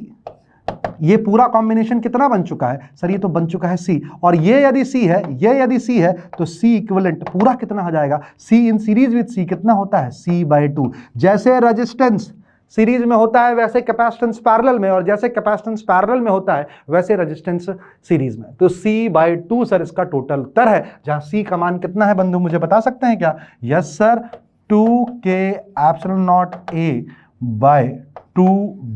यस और नो बेटा, यही होगा? यस सर, 2k एप्सिलॉन, हाँ परफेक्ट, इससे कटा आंसर आना चाहिए था बच्चों, k एप्सिलॉन नॉट a/d। अब आपने को चीजों का ध्यान रखना है, पहले तो सारी k की वैल्यू पुट करके देखने कौन कौन से ऑप्शन हो सकते हैं, पहले से स्टार्ट करते हैं। इसको k इक्विवेलेंट बोल देता हूं मैं ना, ताकि आपको कंफ्यूजन ना हो। Yes sir, k1 + k2 + k3, ये तीनों के इक्वल हैं? Yes sir. ये लिखा है 3/k, ये क्या लिखा है बंधु? सर ये लिखा है k, मतलब ये टोटल क्या हो चुका है सर? ये टोटल तो लिखा हुआ है 2/k। क्लियर है कि नहीं? Yes sir, 2/k is equals to k equivalent, है ना, इज इक्वल्स टू 3/3k। अरे perfect sir, k + k + k plus 1/k। अरे परफेक्ट सर। क्या लिखा है sir? 2/k equivalent is equals to, क्या लिखा हुआ है मुझे बताओ? 3 + 1, ये खत्म, ये भी लिखा है 2/k। अरे सर, k इक्विवेलेंट की वैल्यू किसके बराबर आ चुकी है? k के बराबर आ चुकी है। अच्छा, मेरे को तो सर आगे ऑप्शन चेक करने की आवश्यकता ही नहीं पड़ेगी, क्योंकि k इक्विवेलेंट की वैल्यू किसके बराबर आ चुकी है? k के बराबर आ चुकी है। और आपको बहुत अच्छे से पता है c होता है एप्सिलॉन नॉट a/d। c क्या होता है? एप्सिलॉन नॉट a/d, जहां पे k इक्विवेलेंट का मान कितना आया है, इस क्वेश्चन में भी k ही आया है क्या? तो पहला ही ऑप्शन आई गेस मैच कर गया। वैसे मैं और ऑप्शन भी चेक कराऊंगा, डोंट वरी। आगे बताओ, 1/k + 1/k + 1/k कितना हो जाएगा? 3/k। परफेक्ट है सूर्य सर, कोई दिक्कत नहीं। और ये बताओ, ये हो जाएगा 3 कितना 2k। क्लियर है या नहीं है बेटा, है ना? तो एलसीएम कितना आ जाएगा? एलसीएम आ जाएगा 2k, यदि कॉमन ले लो, है ना, तो ये कितना आ गया? ऊपर आ गया 6, और ये कितना आ गया 3, ये आ गया है 9/2k। मतलब k इक्विवेलेंट कितना आया इस क्वेश्चन में, इस वाले क्वेश्चन में? k इक्विवेलेंट आएगा बच्चे, कितना आ जाएगा? 2k/9। अरे नहीं सर, अपना तो k इक्विवेलेंट कितना आ रहा है? k ही आ रहा है, और पहले ऑप्शन में ही अपने को मिल गया, तो इसका उत्तर क्या हो जाएगा? ऑप्शन नंबर ए हो जाएगा। हालांकि यदि आपको k1 और k2 और k3 के तरीके से भी सॉल्व करना था तो भी कोई समस्या की बात नहीं थी। आप इसको कैसे सॉल्व कर सकते थे? एक और तरीके से कर सकते थे, ये थोड़ा समय बचाने के लिए मैंने किया है। अल्टरनेट मेथड देखिए इसका, पूरा अच्छे से सॉल्व कर सकते थे। सर सबसे पहले तो मैं बताऊं, ऊपर वाले तीनों क्या थे, पैरेलल में थे, तो ऊपर वाले का C इक्विवेलेंट 1 जो आएगा वो आएगा C1 plus C2 plus C3। और तो और सर मैं आपको बताता हूं, C1 के लिए कितना है K1 एप्सिलॉन नॉट, एरिया आपको पता है सर A/3 है, D/2 है। ऐसे ही क्या हो जाएगा यहाँ पे A/2 है ना, तो ऐसे ही मैं क्या कर सकता हूं, ये हो जाएगा K2 epsilon not 2A upon 3D, ऐसे ही K3 epsilon not 2A upon 3D। Clear है या नहीं है? Yes sir. तो एक काम करो ना सर, C इक्विवेलेंट इसका लिखना है ऊपर वाले का C इक्विवेलेंट 1, तो आप इसको डायरेक्टली भी लिख सकते थे। क्या मुझे बताओ Surya sir, epsilon not A upon 3D को यदि मैं कॉमन ले लूं, ये लिखा है sir K1 plus K2 plus K3। अरे एक नंबर छोटे। अच्छा बिल्कुल सही सर। और नीचे वाला जो C4 था, C4 कितना था बता मुझे। C4 तो बहुत सिंपल लिखा हुआ था सर, एप्सिलॉन नॉट K क्या था K4 एप्सिलॉन नॉट, उसका एरिया पूरा A था और यहां था TD। यस और नो बेटा, बिल्कुल सही सर। अच्छा मुझे बताओ, यदि टोटल की मैं बात करता सूर्या सर, टोटल की, तो क्या लिखता 1 upon C equivalent equal to 1 upon C equivalent 1 plus 1 upon C4 लिखता कि नहीं लिखता? सर ऐसा क्यों बोला आपने? ऐसा इसलिए बोला क्योंकि बेटा ऊपर वाले तीनों क्या है, सीरीज में थे, तो C1 C2 सॉरी पैरेलल में थे, तो C1 plus C2 plus C3 हो गए। अभी आपस में सीरीज कॉम्बिनेशन है, तो 1 upon C equivalent is equals to 1 upon C equivalent 1 plus 1 upon C4। तो क्या हो जाएगा मुझे बताओ बेटा। तो C इक्विवेलेंट के लिए क्या लिखोगे बताओ? C इक्विवेलेंट के लिए लिखोगे 1 upon K times of epsilon not A divided by D। यही होगा कि नहीं होगा? बिल्कुल सही सर। आगे बताओ 1 अपॉन C इक्विवेलेंट 1, तो यहां क्या लिख दूं बताओ? 1 अपॉन में लिखना है सब है ना, तो ऊपर क्या लिख दूंगा बताओ? ऊपर लिख दूंगा 3D अपॉन, उम्मीद करता हूं कुछ गलती ना करूं, C इक्विवेलेंट यही है ना, हाँ 1 upon C equivalent 3D upon epsilon not A K1 plus K2 plus K3 and 1 upon C4। C4 कितना हो जाएगा बंधु?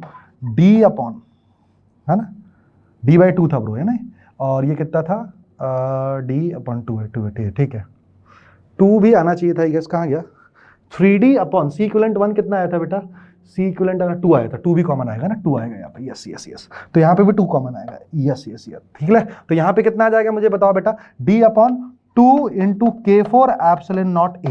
यदि इसको कंपेयर करो आप, तो D एप्सिलॉन नॉट A से D एप्सिलॉन नॉट A का मैटर क्लोज, फिर D एप्सिलॉन नॉट A का मैटर क्लोज। यस और नो बच्चों, तो उत्तर क्या आना चाहिए? 1 upon K equal to 3 upon 2 K1 plus K2 plus K3 plus 1 upon 2, ऐसा ऑप्शन होना चाहिए। ये देखो बेटा, ये 2 मैं इधर ले गया, ये ऑप्शन में 2 कहां ले गया? उधर, वहां से भी कॉमन निकाला, नीचे से भी कॉमन निकाला, कहां ले गया? ऊपर। कौन सा ऑप्शन है? देखो पहला 2 upon K is 3 upon K1 plus K2 plus K3 plus 1 upon K4। आप इस मेथड से भी कर सकते थे, आप दूसरे मेथड से भी कर सकते थे, जो आपको सही लगता आप उससे क्वेश्चन कर सकते थे। आइए चलते हैं आगे की तरफ। अगला सवाल देखिए क्या बोल रहा है बेटा। The capacitance of a parallel plate capacitor with air as a medium is 6 microfarad. With the introduction of dielectric medium, the capacitance becomes 30 microfarad. The permittivity of the medium is given by. See बेटा, dielectric कभी भी डालते हैं तो क्या होता है, dielectric के डालने की वजह से जो कैपेसिटेंस होता है वो इंक्रीज हो जाता है। याद रखना है कंसेप्ट क्या है इसके अंदर, बताइए। On inserting a dielectric the capacitance of material increases, ये है कंसेप्ट। ऑन इंसर्टिंग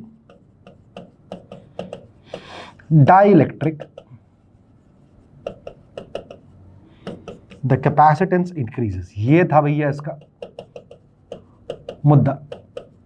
अगर ऐसा होता है सूर्य सर, यदि ऐसा होता है तो देखिएगा ध्यान से, और जिस फैक्टर से होता है, द फैक्टर बाय विच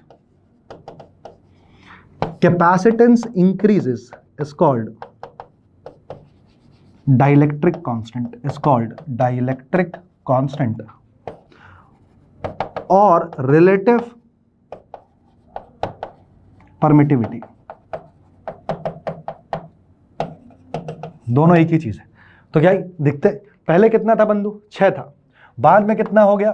30 हो गया है। तो क्या मैं कह दूं, देखना ध्यान से, C dash is equals to K times of C, बाद में हो गया है 30 अपॉन, पहले कितना था? 6, K की वैल्यू आ चुकी है बंधु 5। K की वैल्यू कितनी आ चुकी है बॉस? 5। अगर K 5 है और ये रिलेटिव परमिटिविटी है, इसको K बोल दो चाहे एप्सिलॉन R बोल दो, तो यार उस मीडियम की परमिटिविटी कितनी होगी, epsilon R into epsilon not. Surya sir 5 multiplied by epsilon not की वैल्यू दे रखी है 8.85 इंटू 10 की पावर माइनस 12, 8.85 इंटू 10 की power minus 12। What should be the answer, पनावाट है 40 पॉइंट कुछ के आसपास आना चाहिए। देखते हैं क्या आंसर है, एक ही दिख रहा है 40 के पास, है ना, नहीं 40 है और यहाँ 8 था 12 था 10 हो जाएगा। Option number A is absolutely correct. Right everyone, right sir. कैसे सॉल्व किया है एक बार आप वापस से देख सकते हैं। मुझे पता था कि डाइलेक्ट्रिक के इंसर्ट करने से कैपेसिटेंस की वैल्यू इंक्रीज हो जाती है और जिस फैक्टर से कैपेसिटेंस की वैल्यू इंक्रीज होती है उसी को तो डाइलेक्ट्रिक कांस्टेंट या रिलेटिव परमिटिविटी कहते हैं बंदो। तो देख C dash is equals to K times of C, K की वैल्यू निकाली 5 और यही रिलेटिव परमिटिविटी होती है। तो मैं क्या बोल सकता था, एप्सिलॉन उस मीडियम का होगा epsilon not R, epsilon R into epsilon not. Epsilon not क्या है, परमिटिविटी ऑफ फ्री स्पेस। बढ़े आगे तरफ जीवन, यस सर। चलते हैं अगला सवाल आपकी स्क्रीन पर, देखिए क्या है। A parallel plate capacitor has a uniform electric field E in the space between the plates. If the distance between the plate is D and the area of each plate is A, the energy stored in the capacitor is. See, this is a direct formula which you must remember.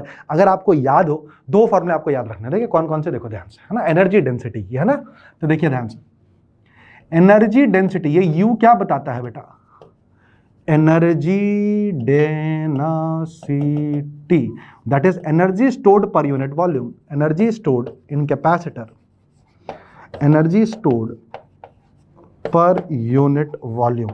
मैं दोनों के लिए लिख देता हूं, capacitor के लिए भी लिख लेता हूं और इंडक्टर के लिए भी लिख लेता हूं। ये होता है half epsilon naught E square, और इसको आप ऐसे भी लिख सकते थे B square upon 2 mu naught. ये किस में यूज करोगे बच्चों, फॉर ऑब्वियस रीजन, है ना, इंडक्टर में। ये किस में यूज करोगे, जहां पे इलेक्ट्रिक फील्ड होगा वहां पे ही यूज होगा, जहां पे मैग्नेटिक फील्ड होगा वहां एनर्जी डेंसिटी क्या हो जाएगी, B square upon 2 mu naught, for obvious reason, है ना। ये म्यू नॉट और एप्सिलॉन नॉट ये बताते हैं क्या, कि वो फ्री स्पेस की बातें हैं, नहीं तो म्यू आर और एप्सिलॉन नॉट आ जाएगा। All right sir. अच्छा सर, तो क्वेश्चन में क्या पूछा सर, लेकिन क्वेश्चन में तो एनर्जी स्टोर्ड पूछा है सर। हाँ सर, हाँ सर, हाँ सर, क्वेश्चन में क्या पूछा है सूर्या सर, एनर्जी स्टोर्ड पूछा सर। आपने बोला एनर्जी डेंसिटी, आपने लिखा है फॉर्मूला एनर्जी डेंसिटी का, है ना, लेकिन तो सर क्वेश्चन में तो क्या पूछा हुआ है, क्वेश्चन में पूछा हुआ है sir energy stored. Yes sir, तो क्या मैं स्टोर्ड एनर्जी की बात यदि करूंगा तो ये क्या हो जाएगा, स्टोर्ड एनर्जी, ये तो एनर्जी पर यूनिट वॉल्यूम है, एनर्जी स्टोर्ड, है ना, ये हो जाएगा half epsilon naught E square multiplied by volume. Yes और नो बेटा, वॉल्यूम को आप क्या लिख सकते थे, देखो ध्यान से, वॉल्यूम को आप क्या लिख सकते थे बेटा, देखो एरिया क्या है, ए है, सेपरेशन कितना है बंधु, डी है, प्लेट सेपरेशन तो दिया नहीं है, क्वेश्चन में दिया हुआ है, हाँ, प्लेट सेपरेशन कितना है, डी है, तो वॉल्यूम कितना हो जाएगा बंधु, एरिया इंटू डी। तो क्या होना चाहिए सूर्या सर, इसकी जगह आप लिख दो ए इंटू डी, और ऑप्शन होना चाहिए half epsilon naught E square multiplied by area multiplied by distance. देख जरा छोटे कौन सा है, half epsilon naught E square multiplied by area multiplied by distance. This is the answer to the problem. मैं आशा करता हूं आपको सवाल अच्छे समझ में आया, बढ़ा जाए जीवन में आगे की तरफ। यस सर, पढ़ते हैं अगले सवाल की तरफ। ये कैसा सवाल है, ये एक थ्योरेटिकल सवाल है, देख लीजिएगा ध्यान से। क्या है, ध्रुवीय अणु किसे कहते हैं, ध्यान रखिएगा। पोलर मॉलिक्यूल्स कौन से मॉलिक्यूल्स होते हैं, ये एक कंसेप्चुअल सवाल है, आपको याद होना चाहिए, आप इसका आंसर भी याद कर सकते हैं। ये ऐसे मॉलिक्यूल्स होते हैं जिनके पास परमानेंट इलेक्ट्रिक डाइपोल मोमेंट होता है। कैसा होता है, परमानेंट इलेक्ट्रिक डाइपोल मोमेंट।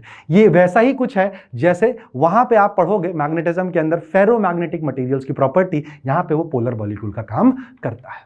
बढ़ा जाए आपके सामने अगला सवाल, देखिए क्या सवाल है। The equivalent capacitance of the combination. अच्छा मैं बता दूं, कैपेसिटेंस से रीसेंट टाइम्स में, है ना, ये कॉम्बिनेशन वाले सवाल बहुत ज्यादा पूछ रहे हैं ना, तो कॉम्बिनेशन वाले सवाल बेटा बहुत अच्छे से करना आप, है ना, किस भी लेवल के हो, है ना, इनफिनिट सर्किट्स वाले भी हो उनको भी बहुत अच्छे से करना। They might ask you, cube वाले प्रॉब्लम के डायरेक्ट रिजल्ट भी आप याद रख सकते हो, या फिर अगर याद ना हो तो उसको आपको करना आना चाहिए, क्यूब वाले प्रॉब्लम, है ना। तो मेक श्योर करें कि कॉम्बिनेशन के आपके सारे प्रॉब्लम बहुत अच्छे से आने चाहिए। आइए देखते हैं क्या बोल रहा है। The equivalent capacitance of the combination shown in the figure is. जरा देखो, इस टाइप का कभी भी प्रॉब्लम आए, है ना, ऐसे तार वार दिखे ना, तो हमेशा क्या करना है, देखो ध्यान से, इसका नाम दे दो ए बी सी और डी। आपको दिख रहा है जहां जहां सेम तार है वहां वहां पोटेंशियल क्या हो जाएगा, सेम। यस सर, तो क्या मैं कह दूं, क्योंकि ये सेम तार से जुड़े हुए हैं, point B C D are at same potential, are at same potential.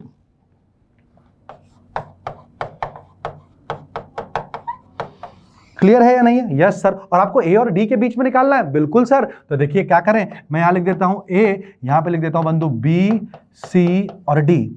ए और बी के बीच में कैपेसिटेंस लगा है, लगा दिया। ए और बी के बीच में कैपेसिटेंस, बी और सी के बीच में कैपेसिटेंस लगा है, लगा दिया। बी और सी के बीच में, देख दोस्त, बी और सी के बीच में, तो क्या बी और सी के बीच में लगेगा कैपेसिटेंस? नहीं लगेगा। क्यों नहीं लगेगा? क्योंकि सर दोनों क्या है, सेम पोटेंशियल पे है। ए और सी के बीच में एक लगा हुआ है, ए और सी के बीच में एक लगा है, और आपको यहां से सी इक्विवेलेंट पता करना है। क्या पता करना है बंधु? सी इक्विवेलेंट यहां से पता करना है कि सी इक्विवेलेंट कितना होगा। अरे सर ये दोनों पैरेलल में आ गए, मैटर क्लोज करो, 2c होगा, आगे बढ़ो सर, फालतू बात नहीं, आगे बढ़ो सर आप तो, है ना? समझ में आया कि नहीं? हाँ सर ये दोनों पैरेलल है, समझ में आ गया सर, क्योंकि बी और सी के बीच में पोटेंशियल कैसा था, सेम था, दैट इज वाई उसके बीच के कैपेसिटेंस को काउंट नहीं किया जाएगा।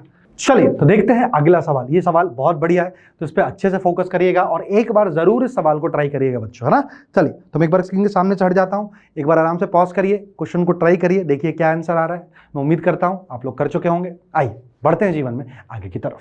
देखिए क्या बोल रहा है, a capacitor of capacitance 900 picofarad is charge fully by 100 volt battery, है ना? एक कैपेसिटर को चार्ज किया 100 वोल्ट बैटरी से, right? Then it is disconnected, फिर यहां से इसको डिस्कनेक्ट कर दिया from the battery and connected to another uncharge capacitor having same capacitance like 900 picofarad as shown in the figure. The electrostatic energy stored by the system is. First of all इसके पीछे concept देखते हैं क्या क्या लगने वाले हैं। दो कंसेप्ट इंपॉर्टेंट है, कंसेप्ट एक लगेगा इसके भीतर। See concept one is nothing but, Surya sir कैसे हैं आप? बढ़िया हूं भाई, तू कैसा है? बढ़िया। चलते हैं आगे तरफ। सर तो इसके अंदर सबसे पहला कंसेप्ट लगेगा बंधु, वो ये लगेगा मेरे बंधु कि जो स्टोर्ड पोटेंशियल एनर्जी होती है कैपेसिटर के अंदर, वो होती है बाई हाफ CV²। कितनी होती है बताओ मुझे? हाफ CV², और अथवा Q² divided by 2c, depending upon कि क्या सेम है, Q सेम है, V सेम है, राइट? राइट। अच्छा, this was concept one.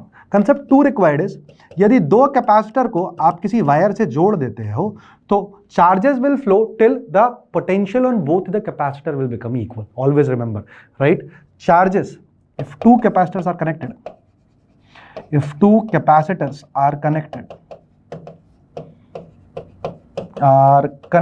then charges flow